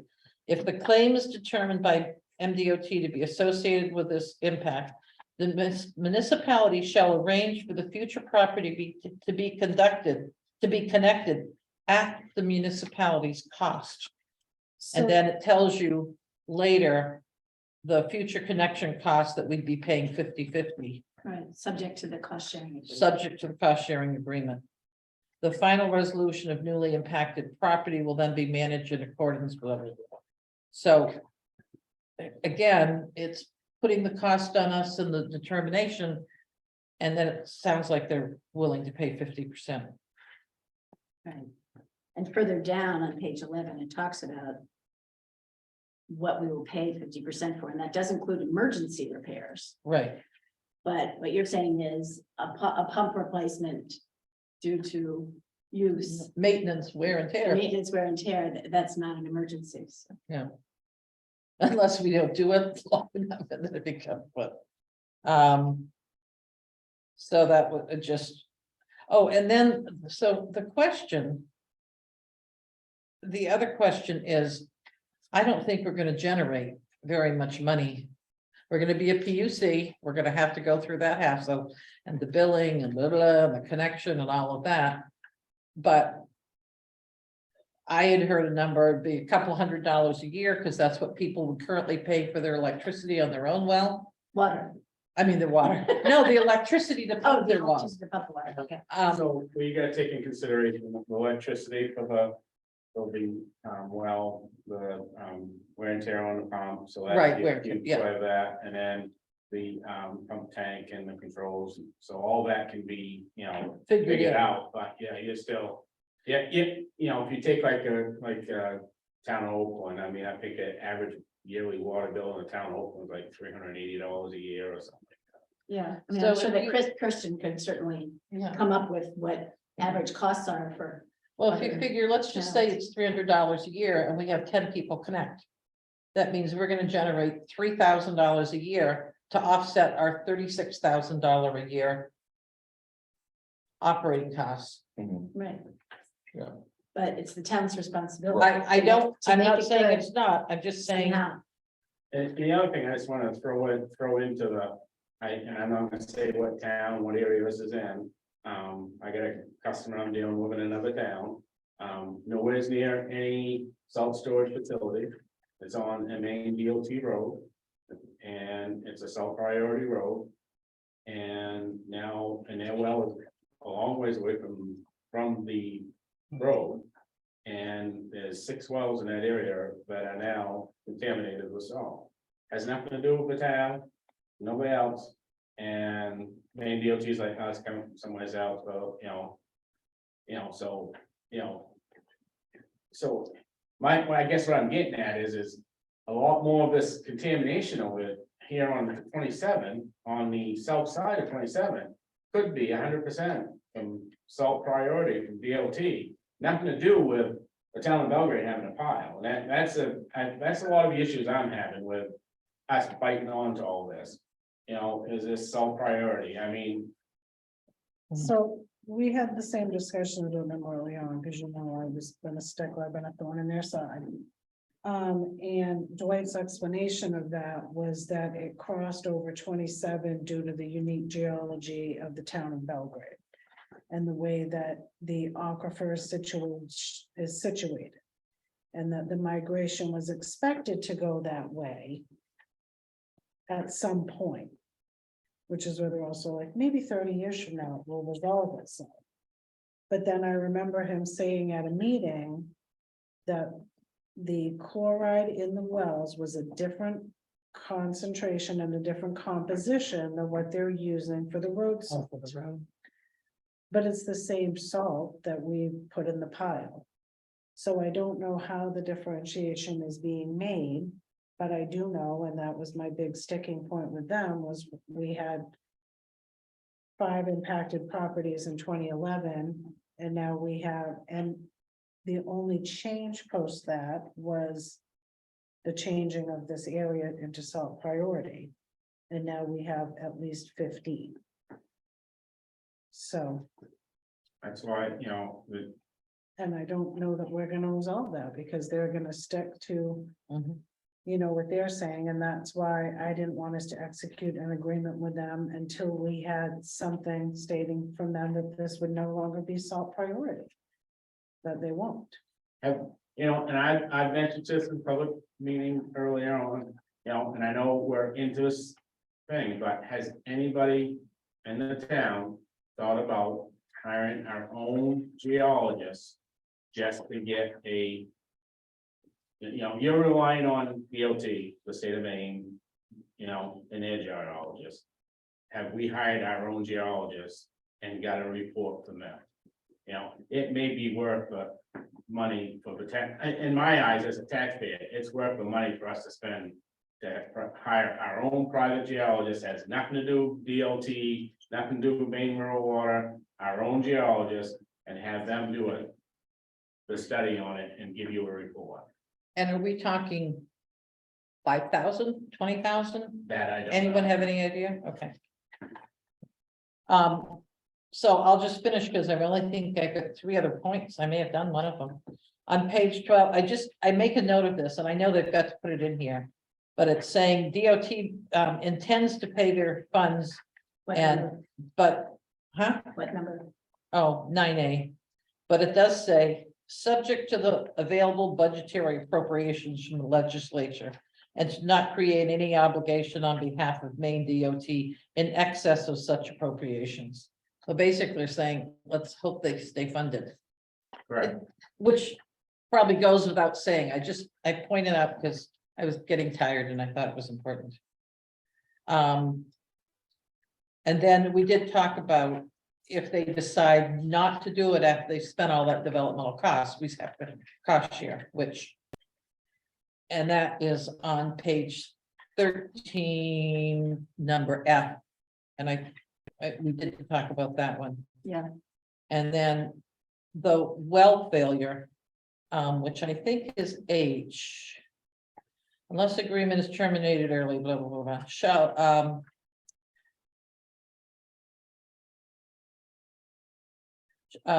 shall expire on the final collection of payment of all outstanding invoices, provided that no new impacted properties have been identified within the impacted area for a period of 10 years. Oh, So- that's the 10 years I was thinking. Yeah, but my question is, if they do find an impacted area, do we then start another 10-year period? Does that get moved out 10 years from the last impacted one? I mean, if they start popping up in year 7 and 8, does that affect how, push that out because they're now popping up on us?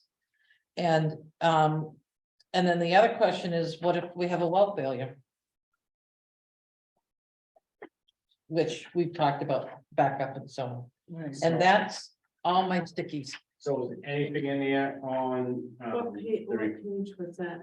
That was on 13, 13H was the one about the, basically, they're gonna be on the hook for impact for 10 years. 10 years after the last impacted Unless. property.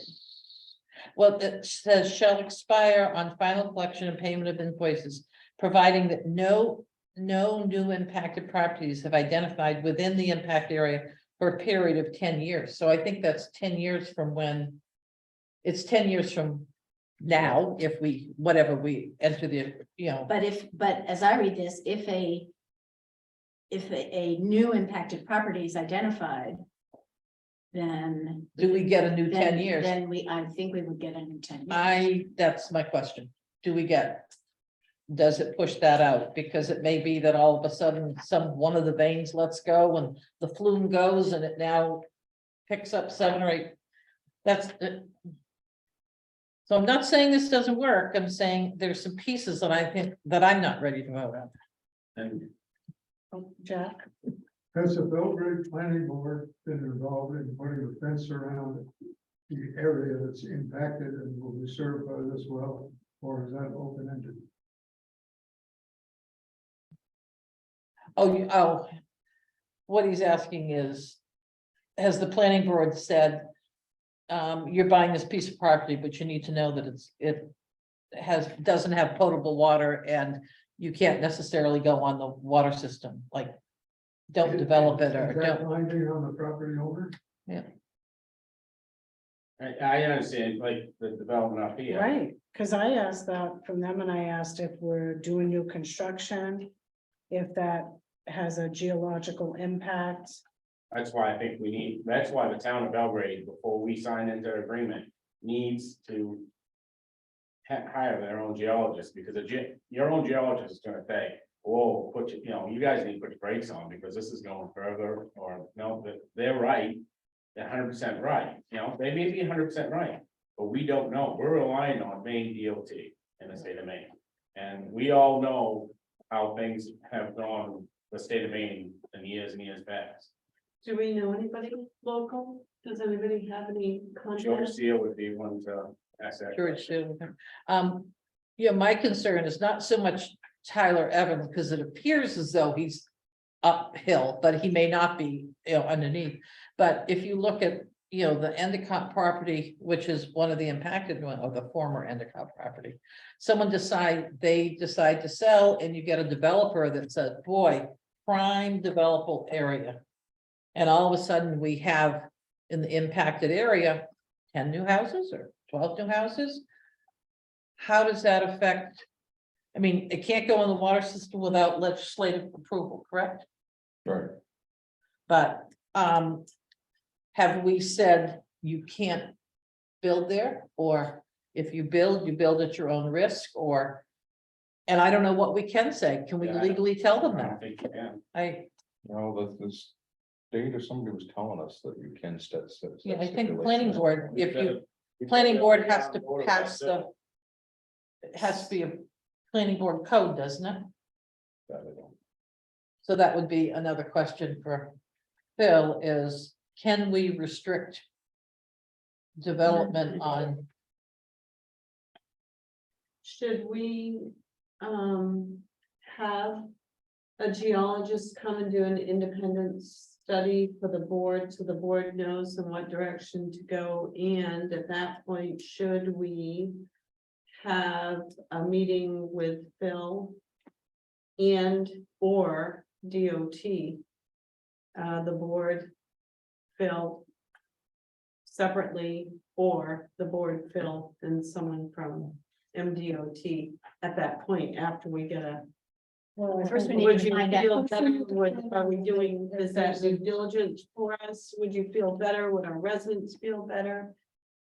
Well, So you have a yeah, better I direction. think when we've talked about doing stuff like that, Dwight gets very defensive, like, we're all trying to work with and for the town of Belgrade, and I don't want for them to feel like we're feeling like they're being deceitful.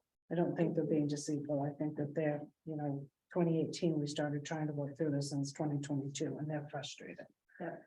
So when I do understand that from their perspective, I think we would need to see what a geologist would cost. That's something that would have to be budgeted for. We'll have to see if there's money in the budget and what are we asking them to look at? Well, the biggest thing is they would be able to tell you more than likely if your migration south is caused from the piles. Or caused from main DOT still putting sole priority on Route 27. Does the But planning board have? Can DOT tell us that? They're not gonna tell you that. Because like I said, I know 6 other properties in another town and They're saying it's different salt. No, so I it's not understand, I understand.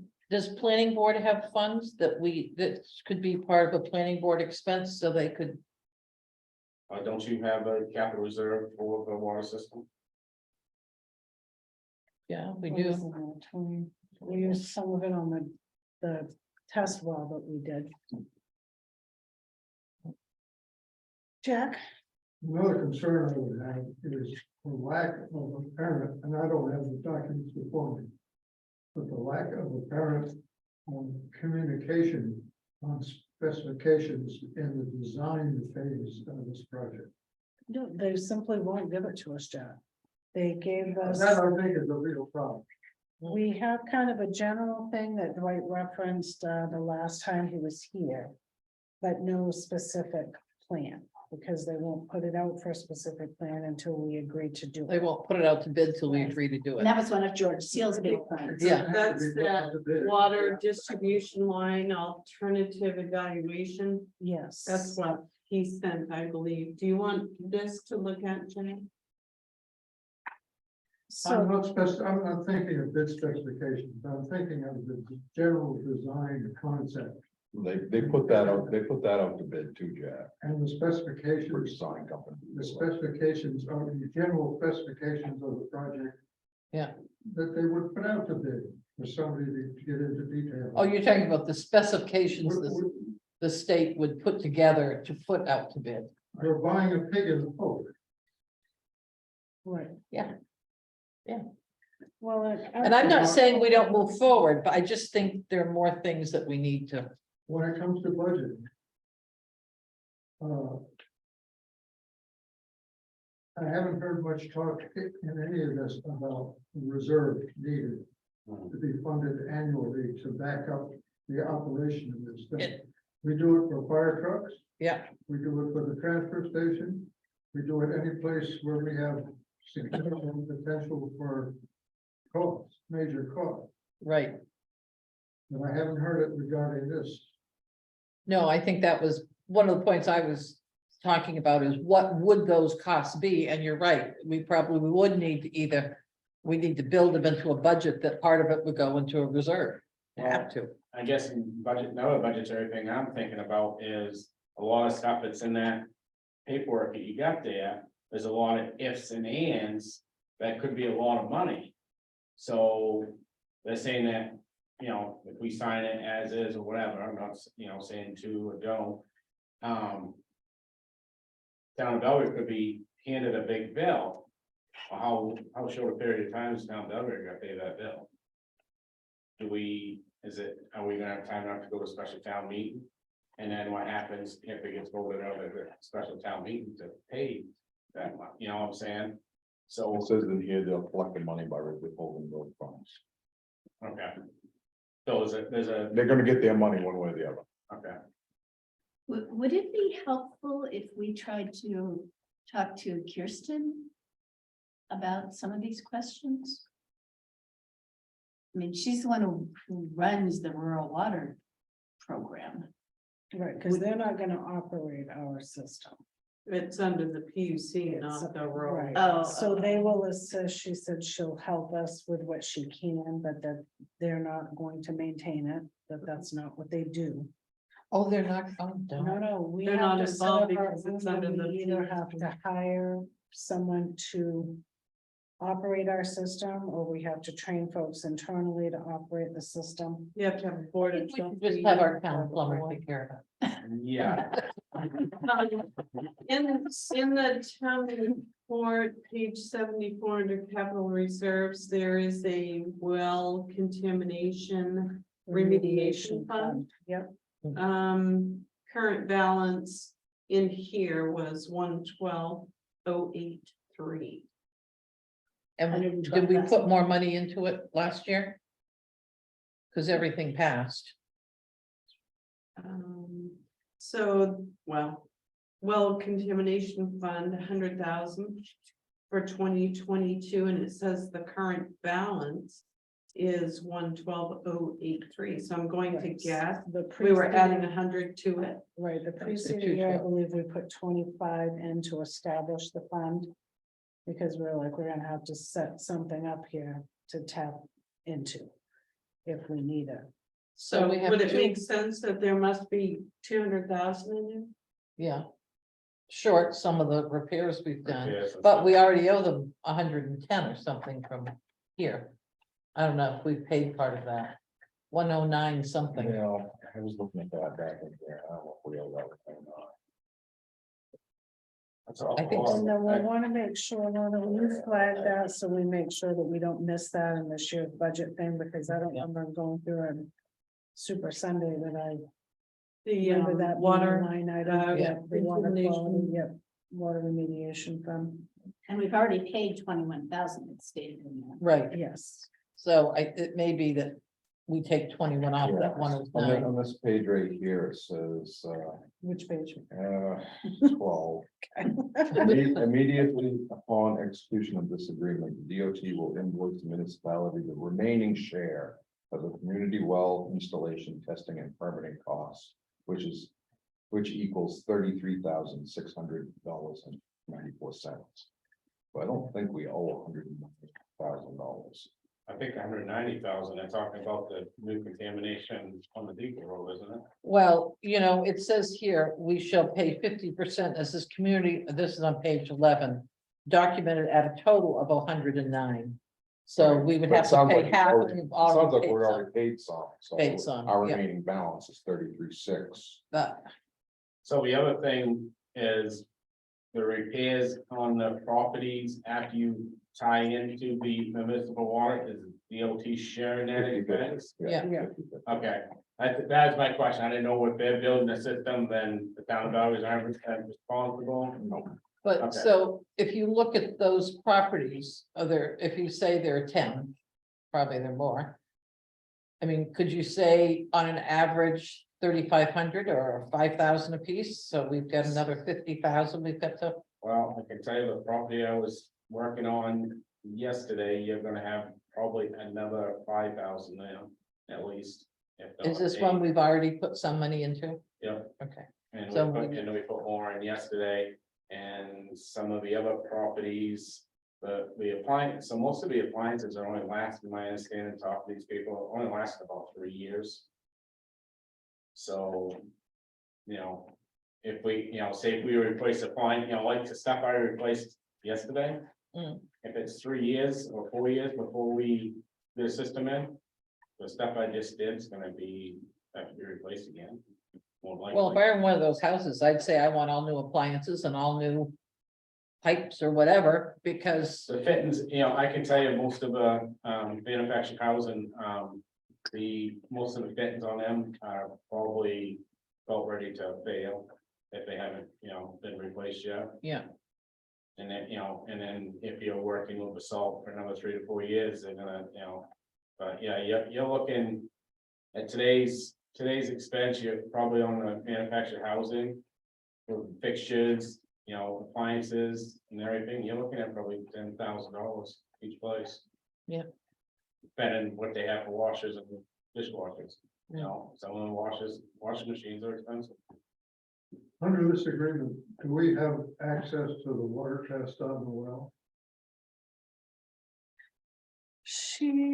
What did they send? It was the latest sampling, right? Another question, will the town then own the well? Under this agreement, will the town own the well and the access to I think so. yes, that's, I believe so. So, well, we do need that clarified because I don't think I've seen it in here. It says we'll own the system, but will we own the well?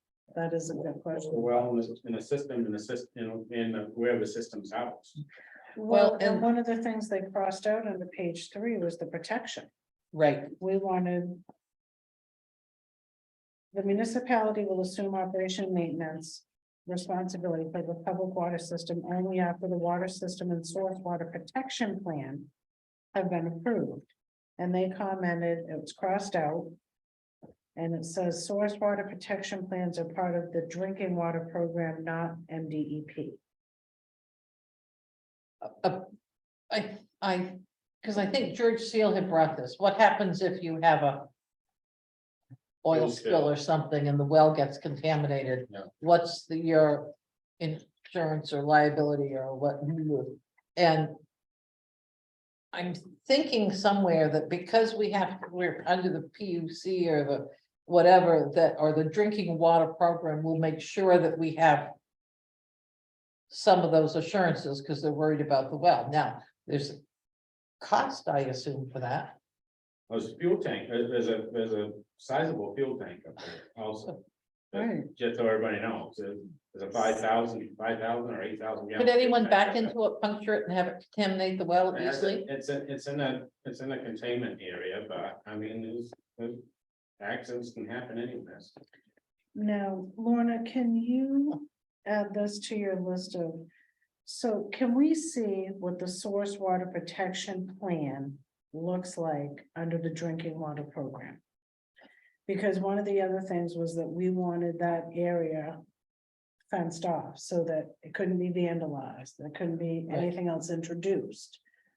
And that was what I was picturing with this protection plan for this area. And maybe they're looking at it a little bit differently. I mean, I can tell you, and you guys can look at it, it's background, you can tell, so.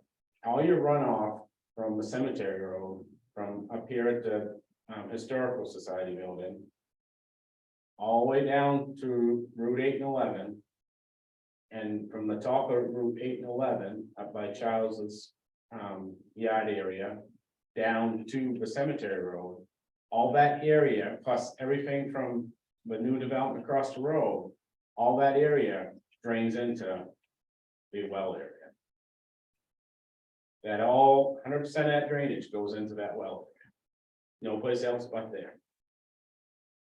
So you have the cross culvert at the 8 and 11 on Cemetery Road. Then you have a cross culvert that comes across 8 and 11 just after the cemetery, just north of the Cemetery Road. And of course, the natural drainage down along Route 8 and 11 on the west side goes in, and that whole area beside the sand salt shed is a bog that goes all the way out around, which is on the back side where that well is. So all that drainage from them areas runs in that area. So just be aware that those are all salt priority, and that's major salt being dumped in that area. We slit our wrists now and we wait. I just, I hate, and just bringing it up, because you can see the tree's dying off. And around that sand salt shed in that bog area, and it's from that drainage. Yeah. From the water coming in. That's the other thing a geologist will give you the info on. I think that's why George Seal had that line on 3, because he knew that stuff was there to protect. To something to protect us, if you have a fuel truck turn on through the cemetery road, roll over and dump its load of fuel, it's gonna hit that culvert and go. Right into where the well is. It's all drainage right to the. Well, and the other piece is, if that well goes, where could you drill another one? And what do you do in the interim? Right, and we've asked over and over again, what do we do if this well fails?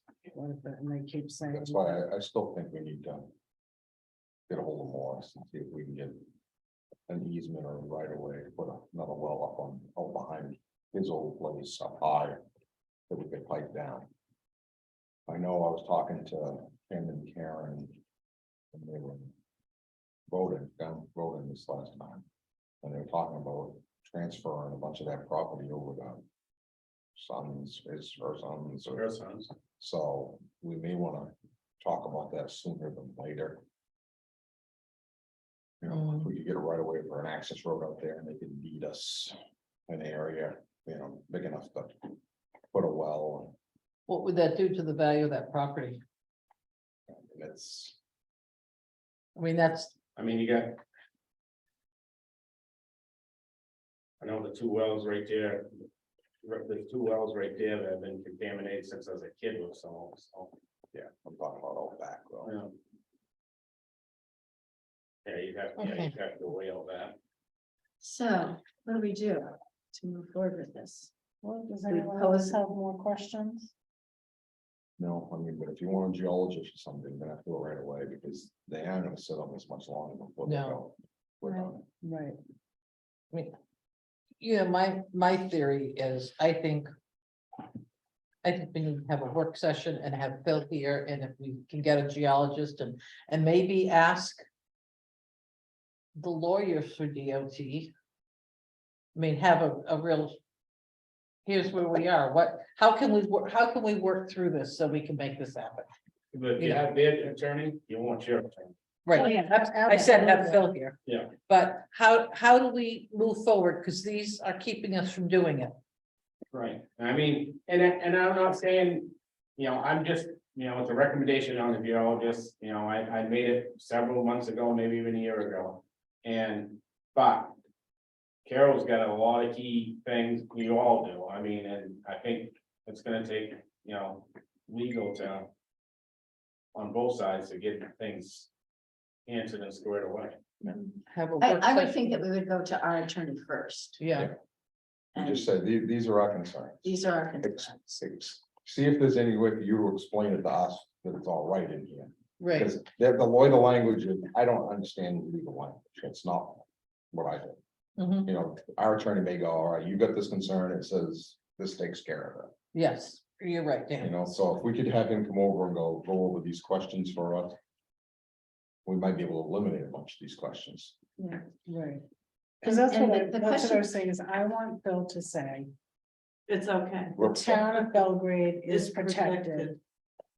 To sign this agreement, Absolutely. and I've yet to see him say, I think, I'm Right. confident about this. and that's what taxpayers are looking for. Right, and They're that's what looking we're paying for you them. guys to say, Is to okay, this is say- fake, you know, this isn't as safe as we think, you know, we've gone Best we can hundred do. percent. Due diligence. Yeah, Like, there isn't gonna be a perfect No, solution. there's, right, there's no, Because no there isn't guarantee. one, because their plan B is to buy people out of the properties, and then there's no place to put them, and if you pay people fair market value, well, they're gonna have to cop in more than fair market value.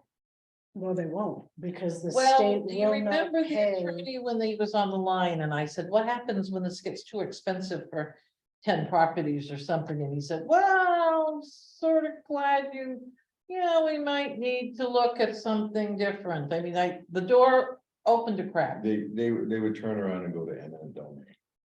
They go to what? Eminent domain, So they which would means just they're take the gonna, property. they're gonna look at the property, they're gonna come up with a value.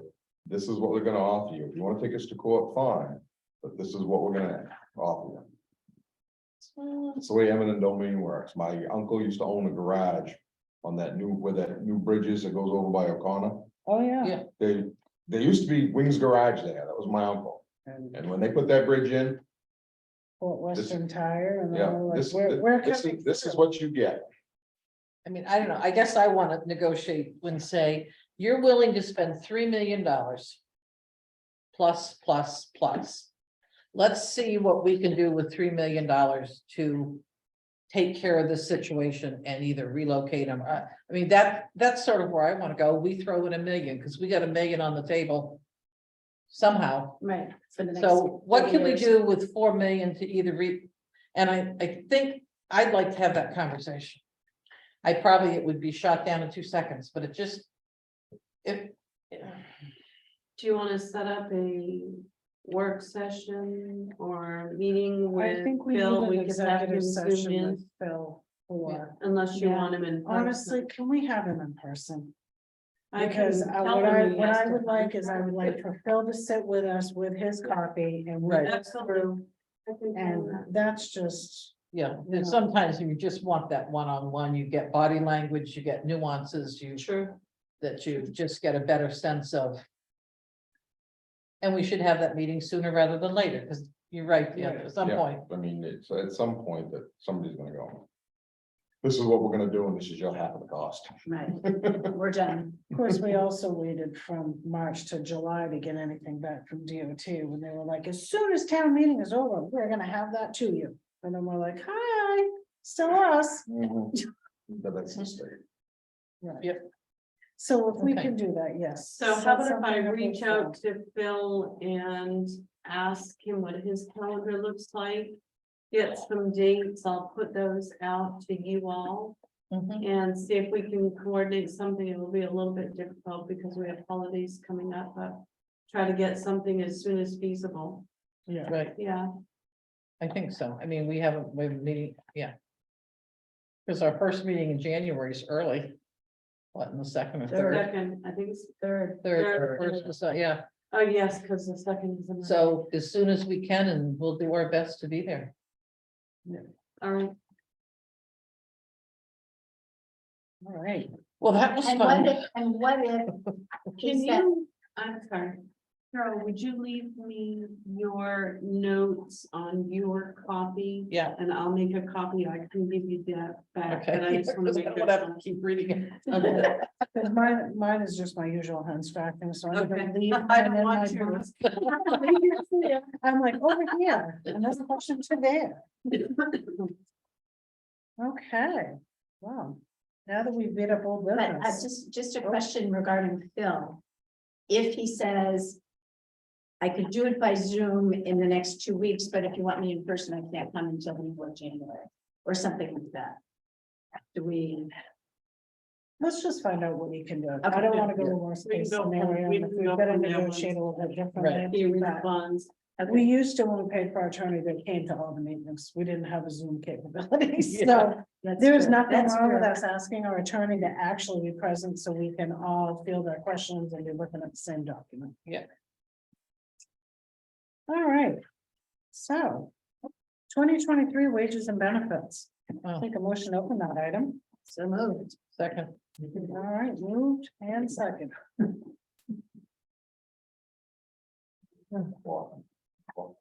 I know, where is that one? When you guys take it down, so we don't know I what time think, it is. no, I think it's on the. 8:35. table, Upside down, I'm not I sure. know, we keep why. looking and I'm like, is this like, you know, where they don't really want you It to may make have, this? it may have fallen down. You don't need to check that. It's not even mentioned. can we limit ourselves to a half hour on this? Oh, it doesn't look like I have a battery. That's such like that. That must have died. I said, oh, no, we can't do it, then not in the budget. It's all right. I'm sorry, what was that? Right. Oh, right here. But you have to be able to see it. I got my phone, I just keep looking at- I just keep looking at the button. Can you see that jump from the? Yeah, We're old people, we gotta look at Yeah. something that really close. That was something Right? right in. All right. So we've got a wage history in here from the state for the last 3 years. So that was, Dan had asked for that, correct? So, and then there's MMA salary survey files. well, this wage history is from Belgrade, right? Yes. Yes. Okay, Yes, that folded Yeah. sheet I put together. good night, Jack. Good night, Jack. Good night, Good Julie. night. Thank you. Have fun, have fun. Oh, you know it so much. So yes, this was, I thought this would be interesting and give It you a is. good. Yeah. Because Jack had actually asked this at that budget meeting on that Mhm. Sunday.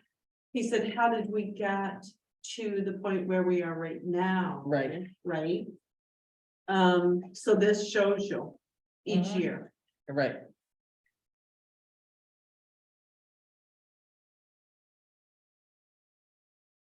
So. And the hourly rate, for instance, for the town clerk for 2022. That's at the end of 2022. That wasn't that at that rate for the entire year. Correct. Right, And So- also looking at like the town managers, when we're looking at 2020 was this amount, that was after they had been here and there had been increases. Right. So in our current town manager. Will be up for, at the end of 6 months, up to a 5% increase. right.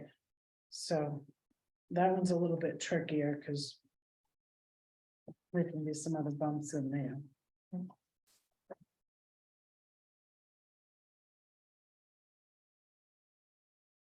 So where do we see inequities? I know. like- Yeah, I mean, I guess the question is, what do we want to accomplish tonight with this info? Is this Right. just information for us to digest in advance of the next budget session, which is a week from today? It's right there. Right? Are we Yeah. having a Yeah, budget there's a meeting? Yes, budget we are. meeting on the Yeah, 13th. On the we figure we 13th. do it. Yes. in Dan, the what same were day. your thoughts with this? Yeah, just. A lot of information. We just wanted to find out how we were compared to relatively the same size of towns, so it's just a matter of going through and Yeah, pulling out those numbers. I know. well, it's pretty, I know as far as fire and rescue, that some of the towns that are in our area that we're competing against. Not even on this list. Yeah, I was gonna say fire and rescue is, I mean, not fire and rescue. but Firefighter, volunteer is what I wanna say, right? Well, I'm talking even the full timers. I mean, you take like town of Oakland, they're not on this list. In your survey- From the MMA, the survey salary that they do, so if towns don't Right, so- participate, it's not included. So like you could see some categories, we had 2 or 3 pages Right, of Right. information, another Right. category, we may only have 1 page. right, and I found the pages that were sorted by population to be more helpful, in terms of, where we stand with similar Yeah. sized Yeah, towns. and so those Excel spreadsheets that I sent out initially, that I wasn't going to print and include, you can sort the columns. Yes. right, You can sort any column right. you want. Yeah, it's just getting in, it would, Somewhere in that area. if I could have gotten into, Yeah. my email onto my big computer, then I could have sorted it. So we have I'm these just looking at- Excel, so we can. Yes, Yeah. yes, ma'am. Yes, and if you can't find it in your email, let me know, I can send it. Yeah. It's there. I mean, I felt that even having it sorted by hourly rate was also helpful, because then we could see which towns, Right. we are comparable to in Right. terms of. And what do we liked use for the population? What do we, Well, I I think we're figured like 32. 34, aren't we 34 something? I know, it was just like. 35, and then we more than doubled 6 months out of the year. right, but that one. I mean, for this piece, I wouldn't put the summer people in. No, Well, no, so it's. I would take the difference between the double, I would take half of that. Like, I would put it somewhere like at 5,500, something like that. No, because when we were figure on the year-round population. Is how. If it's the other normally people figured. aren't figuring their seasonal in, we shouldn't. Right, And the other thing that I didn't know was where it says, the column that says population. Presumably that's from the census. Is that from the 2010 census or from the 2020 census? This is 2021 information, so I'm assuming it would be the most 2020. recent. 2020. Yeah. I was thinking that we had a huge reach on our, we needed to really bump up a lot of wages.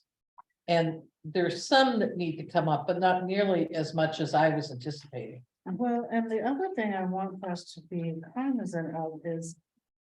There's been grumblings throughout the town that I'm hearing, because now people's wages are being publicized. in a way that they've never been before, Mhm, which is causing dissent between various departments. mhm. And the reality is that everybody started in on the pay scale that they started in, and everybody agreed to the increases that they were given per their contract. So if someone has been with us for 5 years and they started at $22 and somebody started now and they started at $25, it doesn't mean that we take the person who started at 22, who maybe now is making $24.80, and we jump them to the next category. So we've got to just be cognizant of the fact that sometimes there's longevity there, and it isn't that the positions are not necessarily equivalent. Because then we're always going to have folks starting at different times and coming in at different pay rates. So we've got to figure out how do we want to do that. I think one of the things, pitting departments against each other, that was never, not the intention. I don't think ever. Well, and I think we also need to look at a position value. What's the position value for a lifeguard coordinator? So I'm not getting into personalities into someone else. You know, what is that position worth? And if it's worth, I don't know, that we have here now $15 to $18 with merit increases, or you'd have a little bit of that would move up over time. But if you get to a point that you say, you know, the position value is $18 and we get someone who starts making 25, we may say, you know, there's no more raises here because there's a position value there. And I don't know if I'm saying it right. There's a appropriate. finite value of a position to the town. Right. And then at some point, you get to that point, you get to the point of what your position value is, and then you either move within the town, which is hard in a little town, or you say, it is worth it to me to be here because I know my job, I do it well, I like my people, and or you go someplace else and get another job. And I'm not trying to get rid, I'm just saying, I think we need to come up with position values. And there's some language in some of the personnel handbooks, policy handbooks I've seen that would clearly state that, so people know that, but Yeah, to me, we should do a complete review of the pay structure, the pay scale. yeah. The other thing you guys, I also gotta take into consideration. A lot of this information is over a year old. Things have changed a lot in a year, inflation's changed a lot. You know, of course, you know, you take on the medical side of it, the fire and medical side, them rates have increased huge. Even office, in the office, you know, the town office stuff, you look at other municipalities and, you know, you talk to other people working in other municipalities, that's huge. I mean, I never realized what code enforcement officers are getting paid in the state of Maine. I mean, it's like, oh, you know, it's.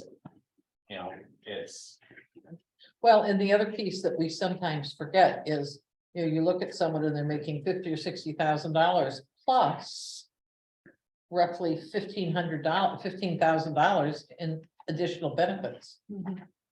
And they're not paying anything for their health insurance now, right? We pay 100% of the employee, Most businesses plus are paying the 100%. cost of retirement benefits. So there's No, another Congress- big chunk that is Right. there that doesn't come in their paycheck. Well, and I've never felt like we had to pay 100% on it, but We moved to that last year from 90, right? Or 95? Well, when most of the employees were hired, it was 100%, and it got changed. Then it got dropped down. I don't remember, Okay. I've been doing this since 05, and I honestly don't remember a single Well, time in I that. where we can have paid. employees pull their contracts that show them where it's. I mean, I think at one point they were, Yeah. and then we dropped it down, and that's when we instituted like the health savings type thing to help make up the difference. Right. Yeah.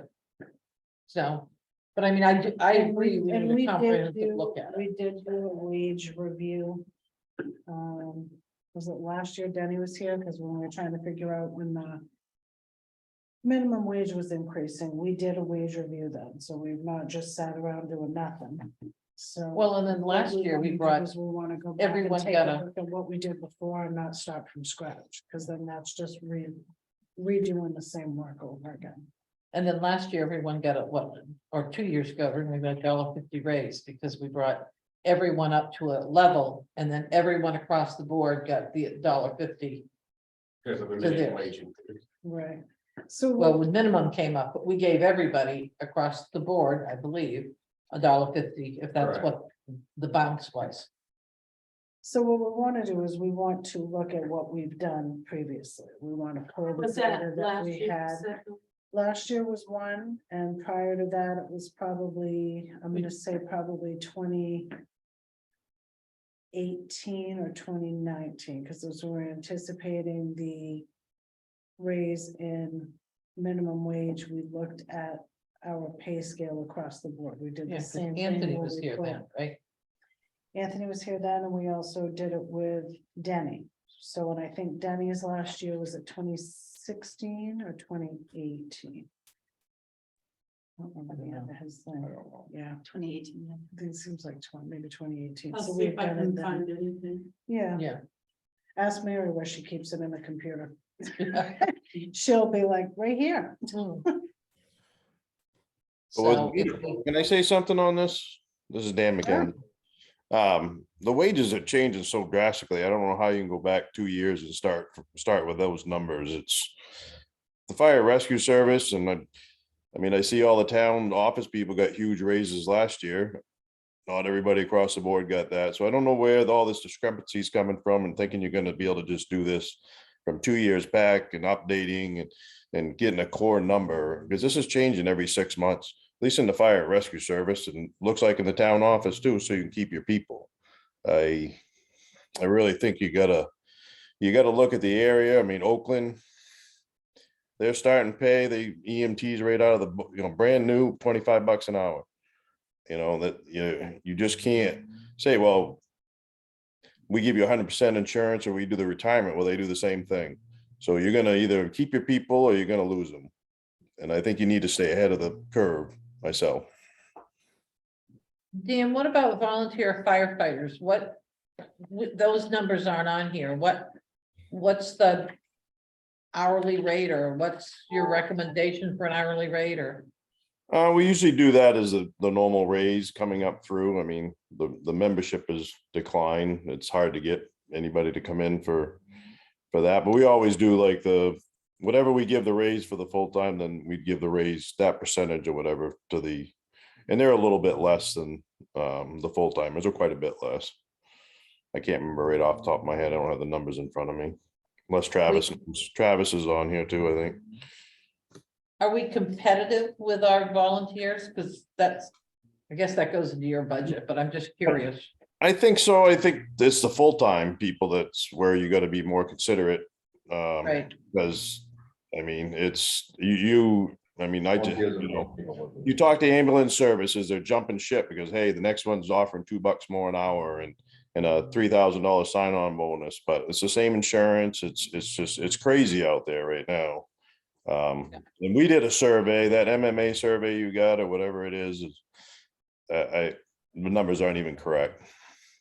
Might be 2 years ago or a year ago, but I mean, like you say, Oakland's starting at 25, Waterville's increased theirs, Augusta's increased theirs, Winslow, those numbers are not even right. At least in the fire and rescue. I don't know about the town office and stuff like that, numbers, but.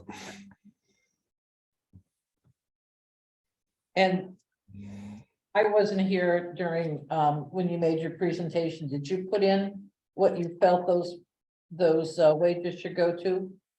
Yeah, Nick had up the full timers. I think it was 25 to be competitive. But we're a little different because we go from EMTs to advanced EMTs to paramedics. Different skill level. Oakland is strictly an EMT. So they're the basic EMT, and we have Travis who's a paramedic, and Danielle's an advanced. So I think Danielle was gonna be like 26, 27 in that, and then Travis was like 30. I could be wrong exact numbers, but in that Okay. area. Mhm. But we have that already. I guess that was my question. Well, yeah.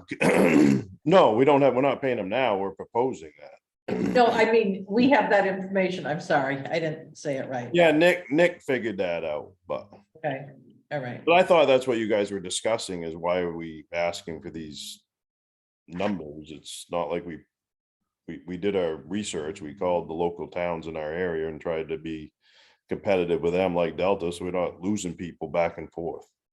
And I don't see it changing for a while, but I could be wrong. Dan, I think the board was more interested to ensure that all of our employees were being paid adequately. Yep. I don't think, I haven't heard any of them questioning any of the numbers put forth. I think they were looking more to ensure that everything was proper. Right. Well, I just heard you talking, going back to like Dennis's survey, and I mean, that's 2 No, years. no, what I was saying is just the work that we had already done for it, like, you know, Oh, we got yep. 30 pages of information here. But Okay, we had already taken some of the steps in the charting of certain positions. So Okay. instead of us recreating that and making a lot more work for Warner and the office staff, if we've already established some of those, oh, I can we understand. plug the new numbers into those that we've already done? Oh, okay. And if you Yeah, I look thought at you were going back to those numbers. I'm like, boy, this isn't gonna work very well. You're like, no, if we go back to 2020, you'll be finding yourself. I'm not a cheat. I We're was gonna thinking be- about what you were laying down. I think I let you back it up. Yeah. No, I was employee getting guidelines- scared. Yeah, no, you're good. If you look at the employee guidelines book, and it looks like it was just updated. None of those numbers match anything that we're paying. Yeah, So that was my reason for saying we need to review our Right. our wage scale for each department, because none of what is in that employment guideline mhm. piece that we give out to new hires, right, that doesn't match, right, anything. Well, and you know, if we, you know, the other piece, Dan, if we talk about a position value, the position value can change. You know, we're saying, what's the value of this position to the town? And in fire and rescue, that value will probably change much more rapidly because of the need for EMTs and so on. So those, by having a position value, that helps us, I think, to adapt as those positions become more important, or I don't know if more important, but I agree. And I also sent Lorna an article that was in today's newspaper about the crisis in the fire and rescue and ambulance service. yeah, I saw that. Yeah, I Yeah. sent that out Yeah. to them, Dan. I Yeah, had seen it on Facebook and then I was like, oh, perfect, because I can never read those ones. Yeah, it's just, I know, You need a it's like- subscription. I'm like, Don't no, you hate that? open in the browser, baby. yeah, and that just And then when I shows get- you, and that's what's pretty scary about the whole situation is how so many few people we have coming into that service, so. And it's a needed service, as everybody knows. yeah, Yeah. absolutely. And you guys do a great job, Oh, thank you. even though you didn't draw my name for the generator, you still do I a was good pretty job. bummed on that too. I was like, all right, Megan. Yeah, we had a lot of people like that. Yeah. At least 400, what'd you sell, 500 tickets, so 499. Right. No, thank you. Okay, Thank you, Dan. thank you, Dan. So when I get over to transfer station manager and transfer station attendant, there's no towns. Yeah, that just came up. How far back? Oh, I see it right here. Yeah, so I'm like, oh, we don't know where any of these folks are from. I think it went from landscape to portrait. Yeah, I was gonna say Yeah, landscape that's development, yeah. Yeah, You do have the Excel spreadsheet Right, so we can go. that I later. sent Yeah, previously. Because I had said there were like so many pages. right, But I tried to pull specifically the positions we have. And make those fit so that I could print them for you. Well, and some of them, when you So get you into, do have that, if you look in the email, but if you can't find it, I Yeah. can send it to them. if you find that too with town clerk, you know, this one's a tax collector and the treasurer, and this one's, you know, they Right. have different, so. But it Right. still gives you an An idea, idea. an idea of where positions are. So this Okay. is, we don't need to act on this. This is just really our own information Right. as we go through the budget process. But before next Tuesday night, I don't know, would it be helpful to Well, the maybe budget, have, there are already, there's some in there, but to make sure how it compares, or if, I mean, if Lorna could look at these and say, you know, this one I think looks pretty good, this one, you know, to give us an idea. well, because all the salaries have been requested in the budget already, right? The budget is the budget. The budget does have salaries for next year. for But everybody. are they going to be in the right? That's all I'm saying, it's a Yeah, way to I mean, say, we can look through it. Yeah. Because we have the salary figures in the Right. budget book, right? it should be, yeah.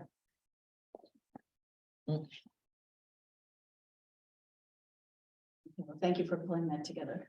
Yeah, it is very helpful. All right. Okay, moving right along. We have abatements and subjects. Yes, Rob This back was in this in, one, I did not remove Oh. them. last week and asked if we could get those before you. I have a folder.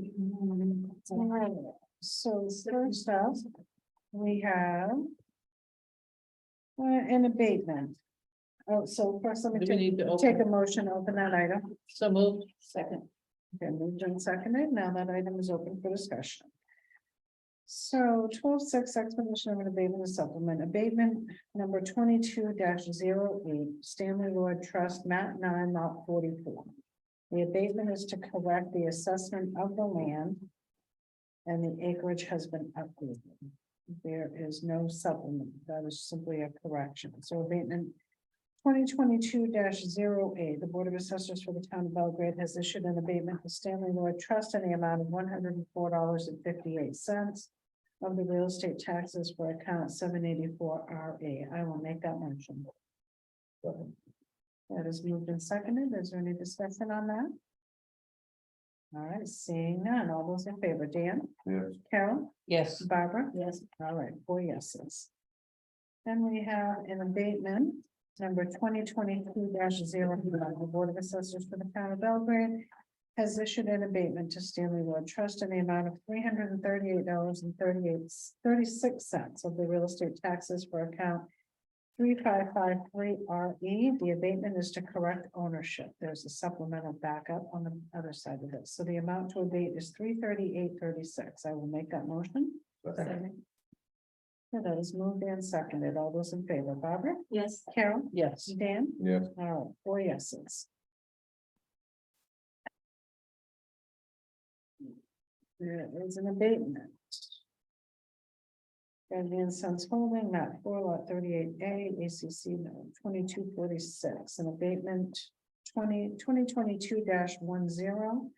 The abatement is to the Stanley Lloyd Trust in the amount of $3,332.85 of the real estate taxes for account number 2246 RE. This abatement is to correct ownership. I'll make that motion. second, Moved and seconded. There's no further discussion. All those in favor, Dan? Yes. Carol? yes, Barbara? Yes. All right, 4 yeses. That abatement is all set. And then we have 2 supplementals. So tax year and warrant number 2022-03. Supplemental tax, Gagne and Sons Incorporated map lot M4L38. Account 3553 RE in the amount of $336.36. This is to correct ownership. I will make that motion. second, Okay, moved and seconded. Is there any more discussion? Seeing none. All those in favor, Barbara? Yes. Carol? yes, Dan? Yeah. All right. 4 yeses on the side. Next one is tax year and warrant number 2022-04. The supplement is to P and L Realty Holdings, map 4 lot 38A, account number 2246RE, in the amount of $3,332.85 to correct ownership. I will make that motion. Moved and seconded. There's no further discussion. Dan, Yes. Carol, Yes, Barbara, Yes, all right, 4 yeses. Yeah, I think that- No questions unless you don't ask. Well, we've got those two for. Those last two that we made over here. Right. We don't have another one for the 104.50. Because that was strictly the assessment acreage was wrong. So it's just an abatement, but no supplemental. The other two were Oh, okay, changed hands. Yeah. Okay. All right, next we have warrants. Getting there. All right, so payroll warrant, 134. Oh, actually, let me take a motion to open that item. So moved. I will Dan seconded. I put, Is there a difference between On- one of my book? and one so of this we added. 3, I think there are 3 additional warrants. And those additional warrants are attached. okay. But this is your updated list. We don't have the others. So that we put in here. oh,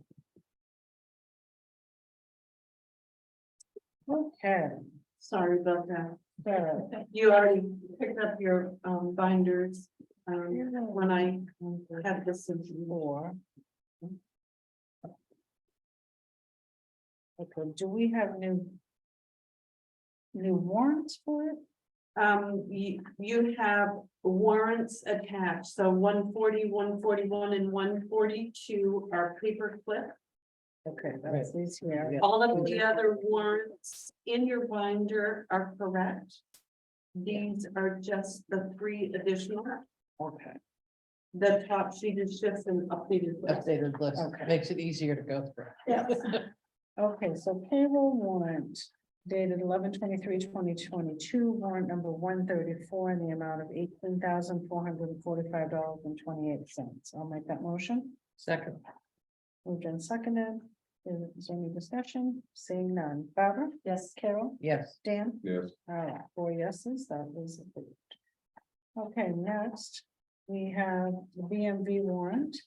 Warrant number 135 in the amount of $3,353.58. I'll make that motion. second, It's moved and seconded. Is there any discussion? Seeing none. Barbara? yes, Carol? yes, Dan? yes, All right, 4-0 on that one. Payroll warrant dated 11/30/2022, and the warrant is number 136.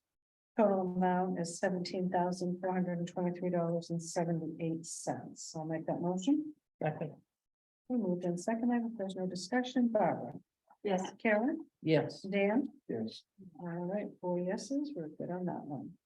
Next up, we have warrant number 137, which is a BMV warrant, and it's reprinted. Is there a reason for that?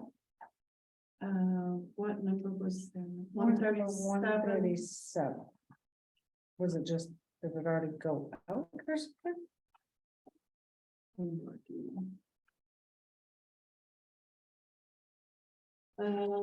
Reprint, no.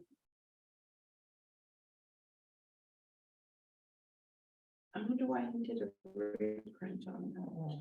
maybe you found a mistake and it was before Barbara signed it.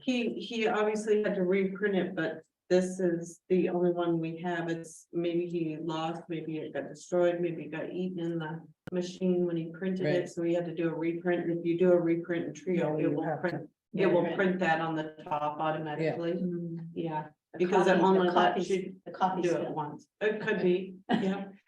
Yeah. Okay, so BMV warrant 137 in the amount of $2,728.83. I'll make that motion. second, Moved in second, there's no discussion. Barbara, yes, Carol, yes, Dan, Yes, all right, 4 yeses. Next, we have the AP warrant number 138. Total amount is $649,144.48. I will make that motion. second, Dan seconded. Now that is open for discussion. I would request that CMP's billing, that we look at the last bills that we've had from CMP. Reason I say this is in October, my CMP bill went from $90 to $275. Whoa. And I happen to note, mind you, I live by myself with two dogs who don't run a lot of appliances during the day. So I happen to make a mental note of it when we were doing the warrant from the Center for All Seasons, that my bill was actually $4 higher than the Center for All Seasons in October. So the Center for All Seasons bill in October was $271, and yet this month the Center for All Seasons is $88. Which tells me that CMP is doing some funky stuff with their billing. And that if it should be closer to $90 a month, why did we pay $275 2 months ago? So. if My our- CMP bill last month was 100 and something, and the newest bill was almost 400. Yeah. So No, there's some funky stuff. So my daughter lives in an apartment in Fairfield, a 1-bedroom apartment. Her bill in October was $274. it's ridiculous. So she did call someone and they told her that it's estimated based on the other homes in your area, that it's not your actual smart meter being read every month.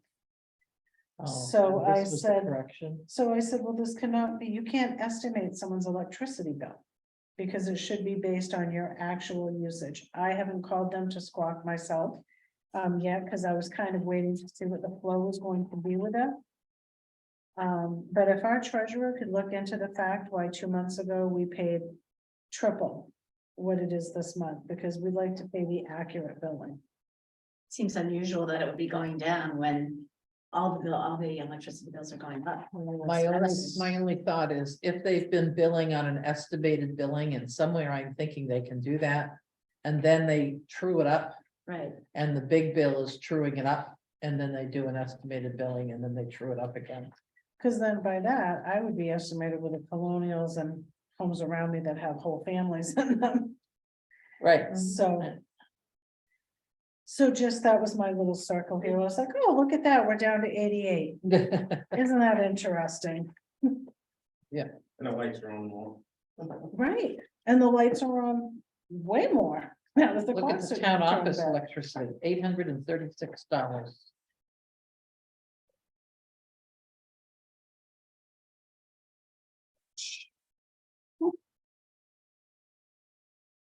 This is more than double my house, and I'm paying 400 a month. It's just Scotland. Yeah, but you're up all night. You are correct. I So am use, I use one little light and my computer, that's it. I don't even run the coffee pot, nothing. I drink water. Oh, well, yeah, it makes sense to look into it.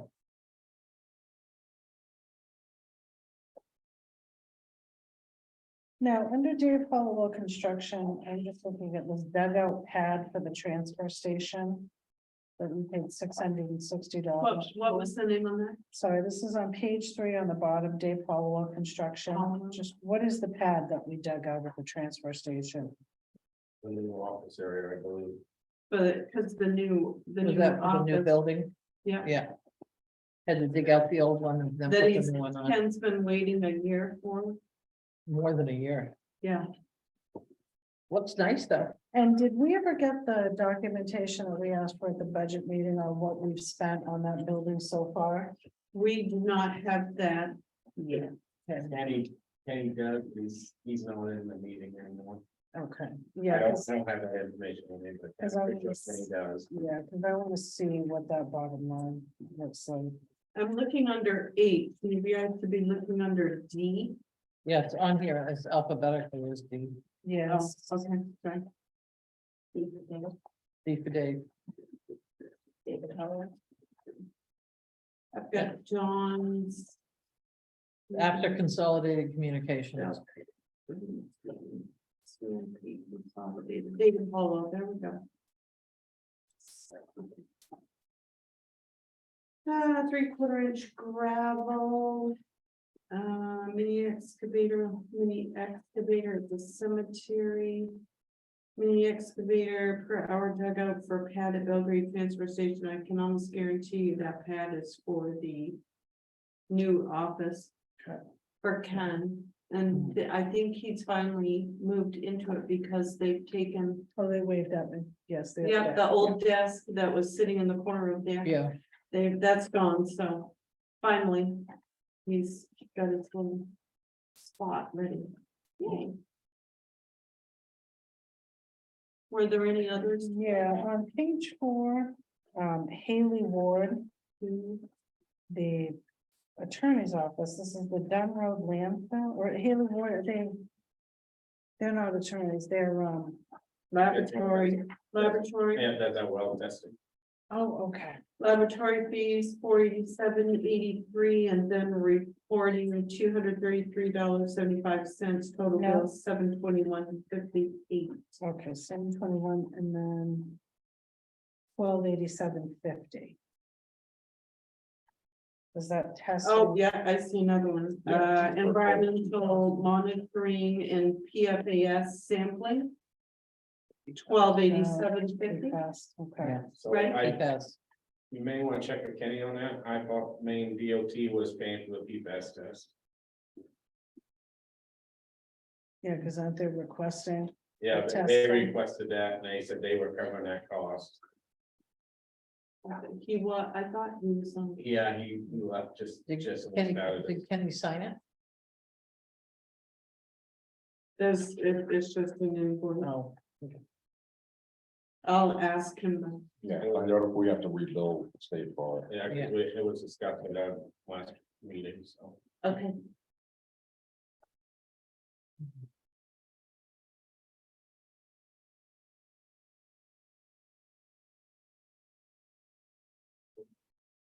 We have to stuff the Dalton, how we making out with cosmetic repairs down there. Dalton is coming along well, I don't see Cory on there anymore. They've gotten most of the painting inside done. Cory said it looks super. I picked out a gray, which is a super popular color right now. mhm.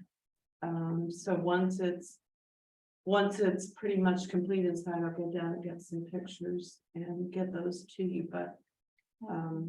He did say that he thought we would be on track by the first of the year, which I think is what you all had Mm. requested, that we could get that ready. To start. I saw he had paper stripper, so I figured, Yeah, they've been going They great must- guns on it. yeah, good, Yeah, he said it looks, you wouldn't recognize it, this looks so much better. that's Yeah. good, because. Yeah. Yeah, Because we didn't like what we saw. look at it. Yeah. Field trip. Yeah, The garage addition, like, where are we at with that? Because we're at another 2877 and then 2361 and 6396 and. These are all those things that we need to have a total cost on how much these things are costing us, because we get just nickel and dime. And if it should be a $40,000 building and it ends up being a $60,000 building, then we have some explaining to do. But we don't know when it gets kind of piecemeal, so. You're gonna put 120,000. Oh, I know. Like, it's never, this is what frustrates me so much with this, is what we're presented is never, ever what we end up with. And well, there was a lot of rework on that one. there was a lot of rework, but, we do have to have a handle on how much it's costing us. And when is it gonna be done?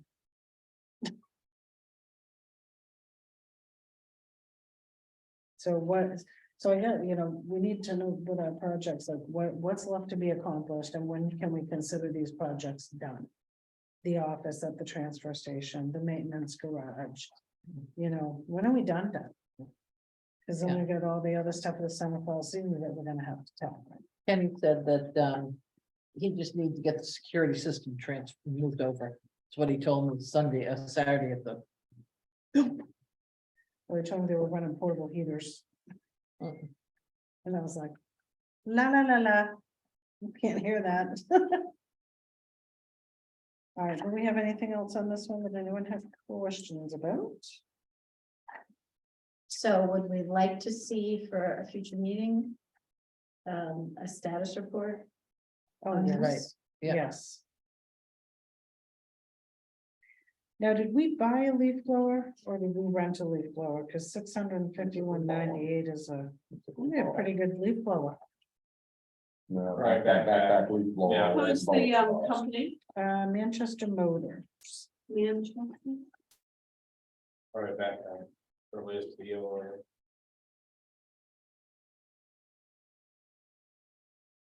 Red Armor Oil Echo Backpack Blower, $629.99. 651.98. Is that the other stuff added in? Yes, the Red Armor Oil 5.2 ounce, one of those is $21.99. And the Echo Backpack Blower was $629.99 for a total of $651.98. So do we not have a leaf blower? I don't remember us ever having one. We before. must now, I'm. This is one of those things like, you know. We have Right. we've had leaf blowers very long. Probably one, one is one out, or Yes, I don't Yeah. remember seeing this. I think we had 3 of them or 4 of them. I think 3 of them. Well, and they were as well taken care of as some of the other equipment. Like what we're doing now. Super shoes on page 10. We've got a super shoes cost for $150. I think those are steel toed boots, And who are those for? I believe for Wes. Because I asked that when I reviewed the warrant.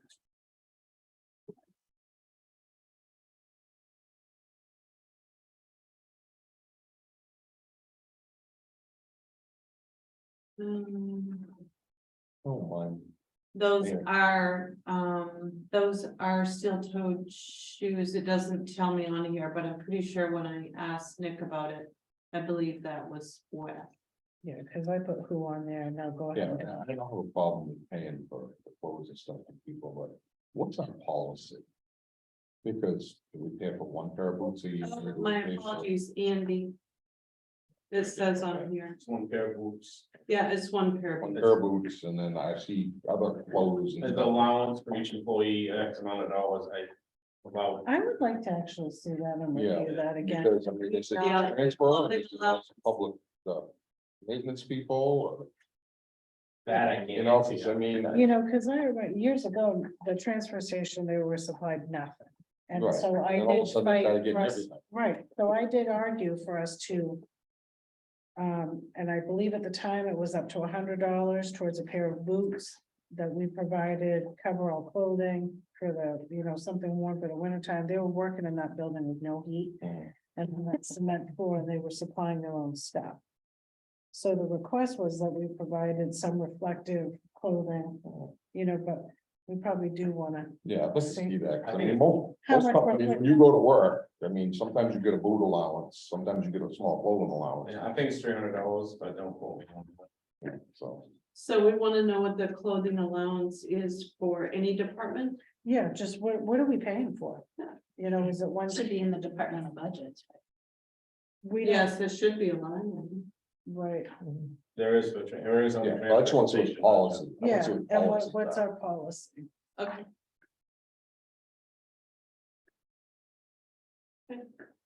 Yeah, because I know they did give Aaron at the transfer station, he needed a new jacket, because then I was like, Aaron, you literally busted out of your jacket. And he goes, yeah, I think I'm supposed to be due for that. I was like, I hope Yeah. so, because you're not being protected at all. So, And most of the clothing is all done at, I think, B&B embroidery. yeah, Right. So everything is, someone has a need for t-shirt, reflective t-shirts, it comes from there, or there's a need for Right. jackets, it comes from there, but sweatshirts. That way they're all consistent. All consistent and it's all reflective, so it all Right. meets Department of Labor specifications. And as long as we don't have much turnover, because I mean, I've been with companies too, that you supply somebody a pair of boots. First week they get there and 3 weeks later they're gone. Right. you know, so I just want to make sure, I want to see how our policy is set up. Just make sure. Yes, I think we're almost to the end of this one. Yeah, can we just vote to approve this? Graham? Yeah.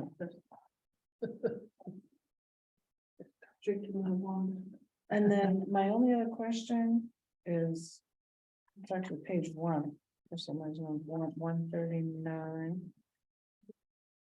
Hold on, oh, is that a different one? It is. Okay, never mind, we'll look at that one after.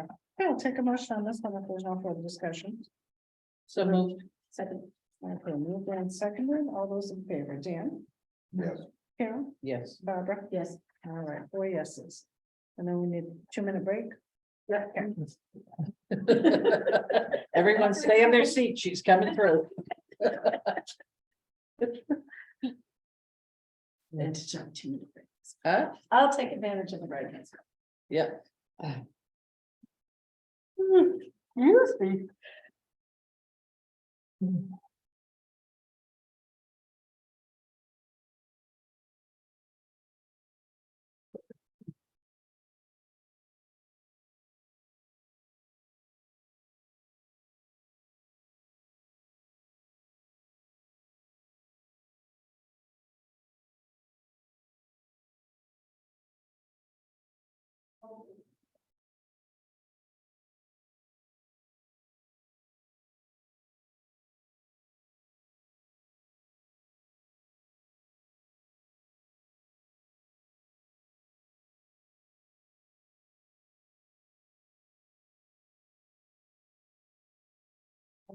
Well, I just want to make sure we're not going overboard, because I think. I'm sure if there's a dollar limit at some point, it's supposed to be just providing people clothing, it's like providing somebody a car to drive, I believe it's good for 10.99 as a benefit. I'm pretty sure it's like, I think it's 300 and it specifies it, you're only allowed one pair of boots a year or. I think it's one pair of boots and then the t-shirts and that's it. I know the transfer station, it's all stuff for Department of Labor. Supply. Yeah, and then I don't follow that, I just want to make sure we're. Same thing. Or they're supposed to have certain stuff, if there are more stuff that we need to make sure that we're. Yeah, they probably all check, there's something at one, Right. they all check the land probably. Well,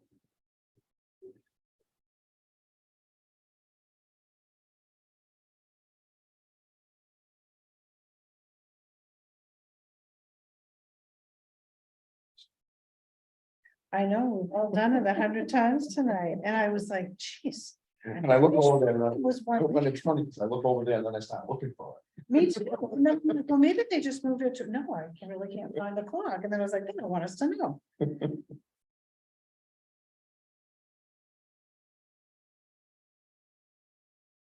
So I'm glad it was not just me, because that's usually a check on how we're keeping.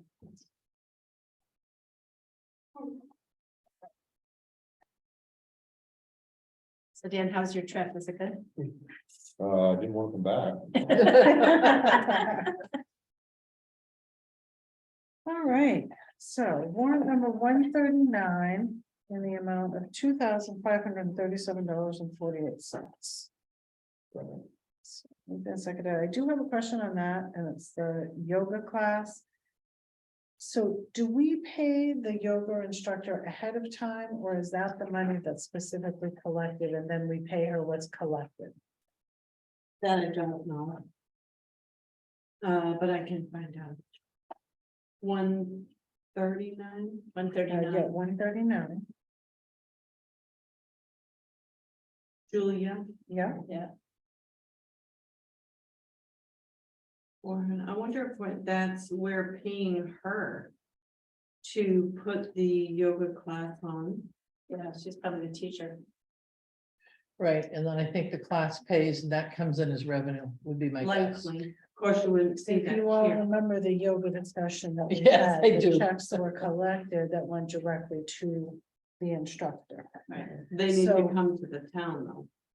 Right, Yeah, the Right. fees charged, yeah, Right. this was in the past. gotcha. Right, so what we This is a want to big check mess. is, At the start of COVID. Yeah, And it's yoga class for 6 weeks, so is that? So, yeah, we just want to make sure, are there enough people, are we paying folks ahead of time, because it used to be. Folks paid the instructor themselves. Right, but if they're paying the town, she's not gonna wait till the end of 6 weeks to get paid. Right, Most I just wanna likely. make sure that's what's going on, so that's my question. Okay. I will check that, get an answer and get that out to you. Okay, yeah, I've got my other question, do we pay her, or is this the money that's actually generated? Sorry. Okey-doke. There's no more questions on that one, I'll make that motion. Second, Okay, moved and seconded, all those in favor, Barbara? Yes. Yeah. yes, Dan? Yes. All right, 4 yeses. Then we have payroll warrant number 140 in the amount of $20,305.08. I'll make that motion. second, Moved and seconded, that is up for discussion. Seeing none, all those in favor, Barbara? Yes. Carol? yes, Dan? Yes. All right, 4 yeses. Then we have warrant number 141. BMV, and the amount is $13,645.50. I'll make that motion. second, Moved and seconded. Is there any discussion? Seeing none. Barbara? Yes. Carol? yes, Dan? Yes. All right, 4 yeses, that was approved. Then we have warrant number 142. That is inland fisheries and wildlife, treasurer state of Maine and treasurer state of Maine, AW. So the amount of $1,999.40. I'll make that motion. second, Moved and seconded. Is there any discussion? Seeing none. Barbara? Yes. Carol? yes, Dan? Yes. All right, 4 yeses, that one is approved.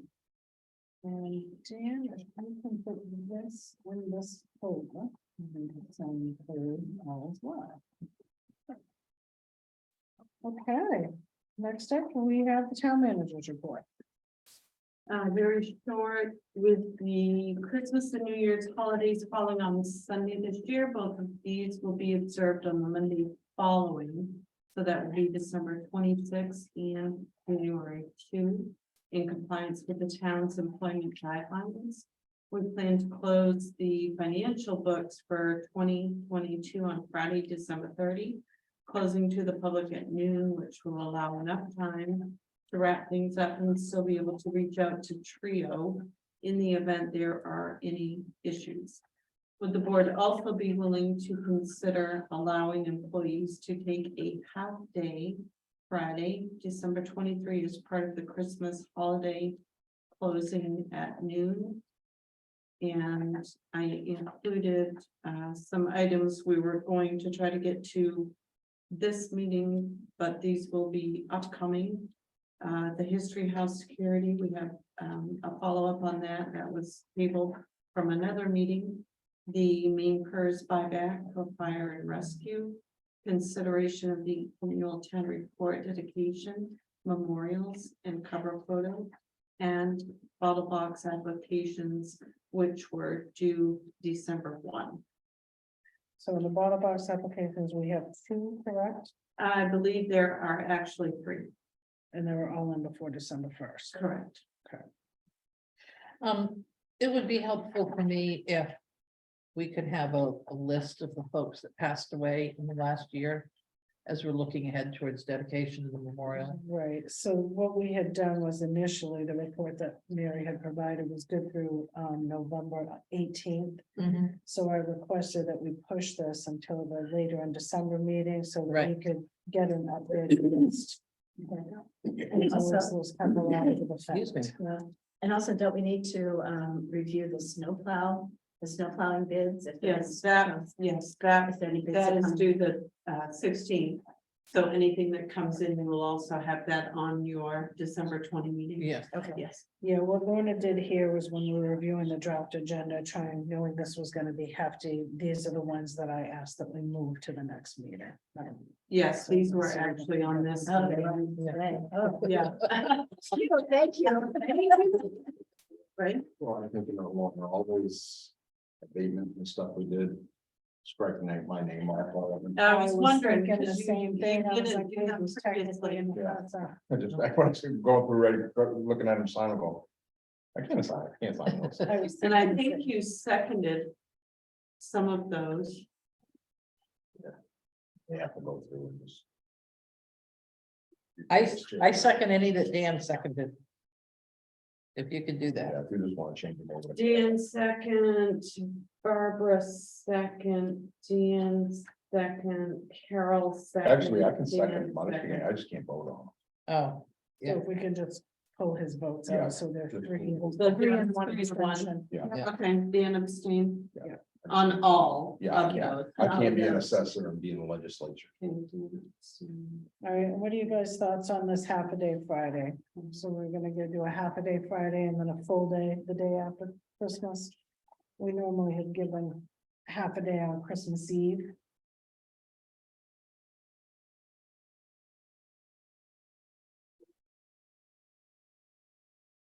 The only thing I get to say. And I'm not pending the office against other departments in town, but if you do give. This office a half a day that day, right. you ought to think about the compensation of the other employees that have to work on Saturday. And the employees that have to work on Sunday. If you do have employees that will be working Christmas Eve. Or one employee will be working Christmas Eve. And you have employees that are gonna be working Saturday. So if you're gonna give. Right. The office and the center and the library a half a day, then you need to compensate the other employees that have to work. A half a day. Or something, you know, it's not fair to give half the town employees a half a day and. The other. Not everybody. I noticed that they do adjust their schedules and they are taking. If it's a half day, they're taking 4 hours somewhere in the week. I don't think so, I know. I've seen it on time I know sheets. fire rescue can't do that. I'm speaking fire rescue and transfer station. Right, they may be working the days you're speaking of, but they're taking the time somewhere else. I don't think so, I'll never, you'd have to ask them, but I'm almost 100% sure. Well, and we should be able to see the time sheet, so maybe, Mhm. maybe that's what we need to do is take a look at. Well, Lorna can take a look at the time sheets. I review and approve. But we can also look at them, Barbara, because they are ours, so if one of us has a question, we can also look at them. So, but if we do worry about that, we should probably just look at it and have one, if Luna's already saying she sees them. Right now, Christmas is Sunday. Oh, that's right, Sunday, Saturday. Sunday will be, so Christmas Eve will be Saturday, right, that's right, because it's Sunday, Saturday, so the transfer station is open Saturday, Right. Christmas Eve day. And of course, you'll have fire and rescue coverage Christmas Eve day. Throughout the weekend.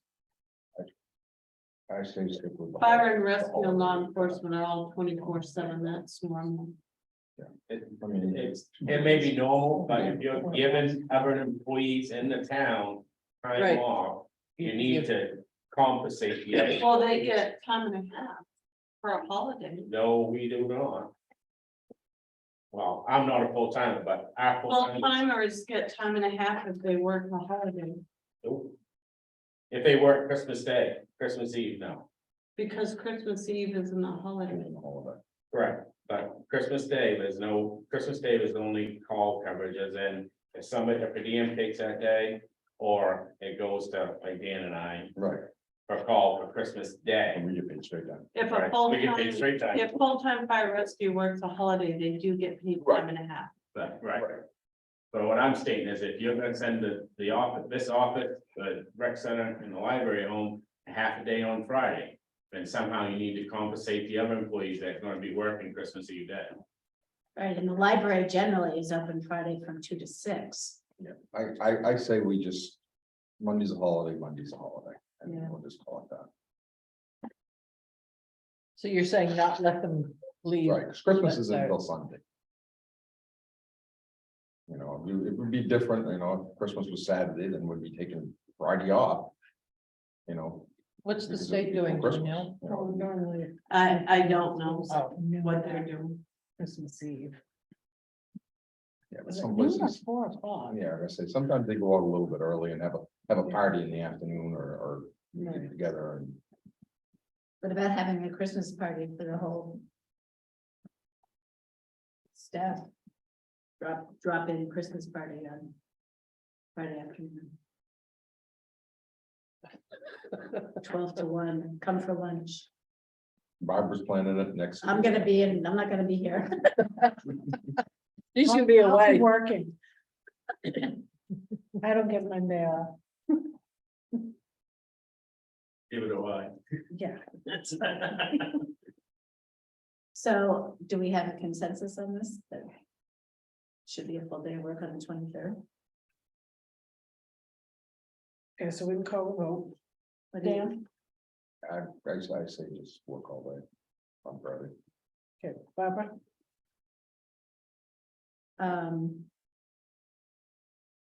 What is the motion? That we work all day on That we Friday. work all day on Friday? I think that's okay. Okay, 2, I mean, they have Monday off. 3. You say Yeah. yes? Okay, Yeah, 4 yeses. Yep, Everybody Saturday, else? Sunday, Monday off, so. Be different if it was flipped to a different day. Right, right. I mean, there may not be too many customers here, but I mean, I think I'm, you know, I'm hearing what you're saying as far as And you never know, fairness. it'll snow and we'll send everyone home. Maybe we'll have a. that doesn't make up either. Or you, or.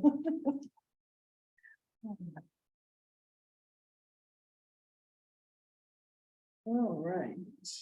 So, Okay. okay, so if there's nothing else, we will take a 2-minute break before executive session. You for. I was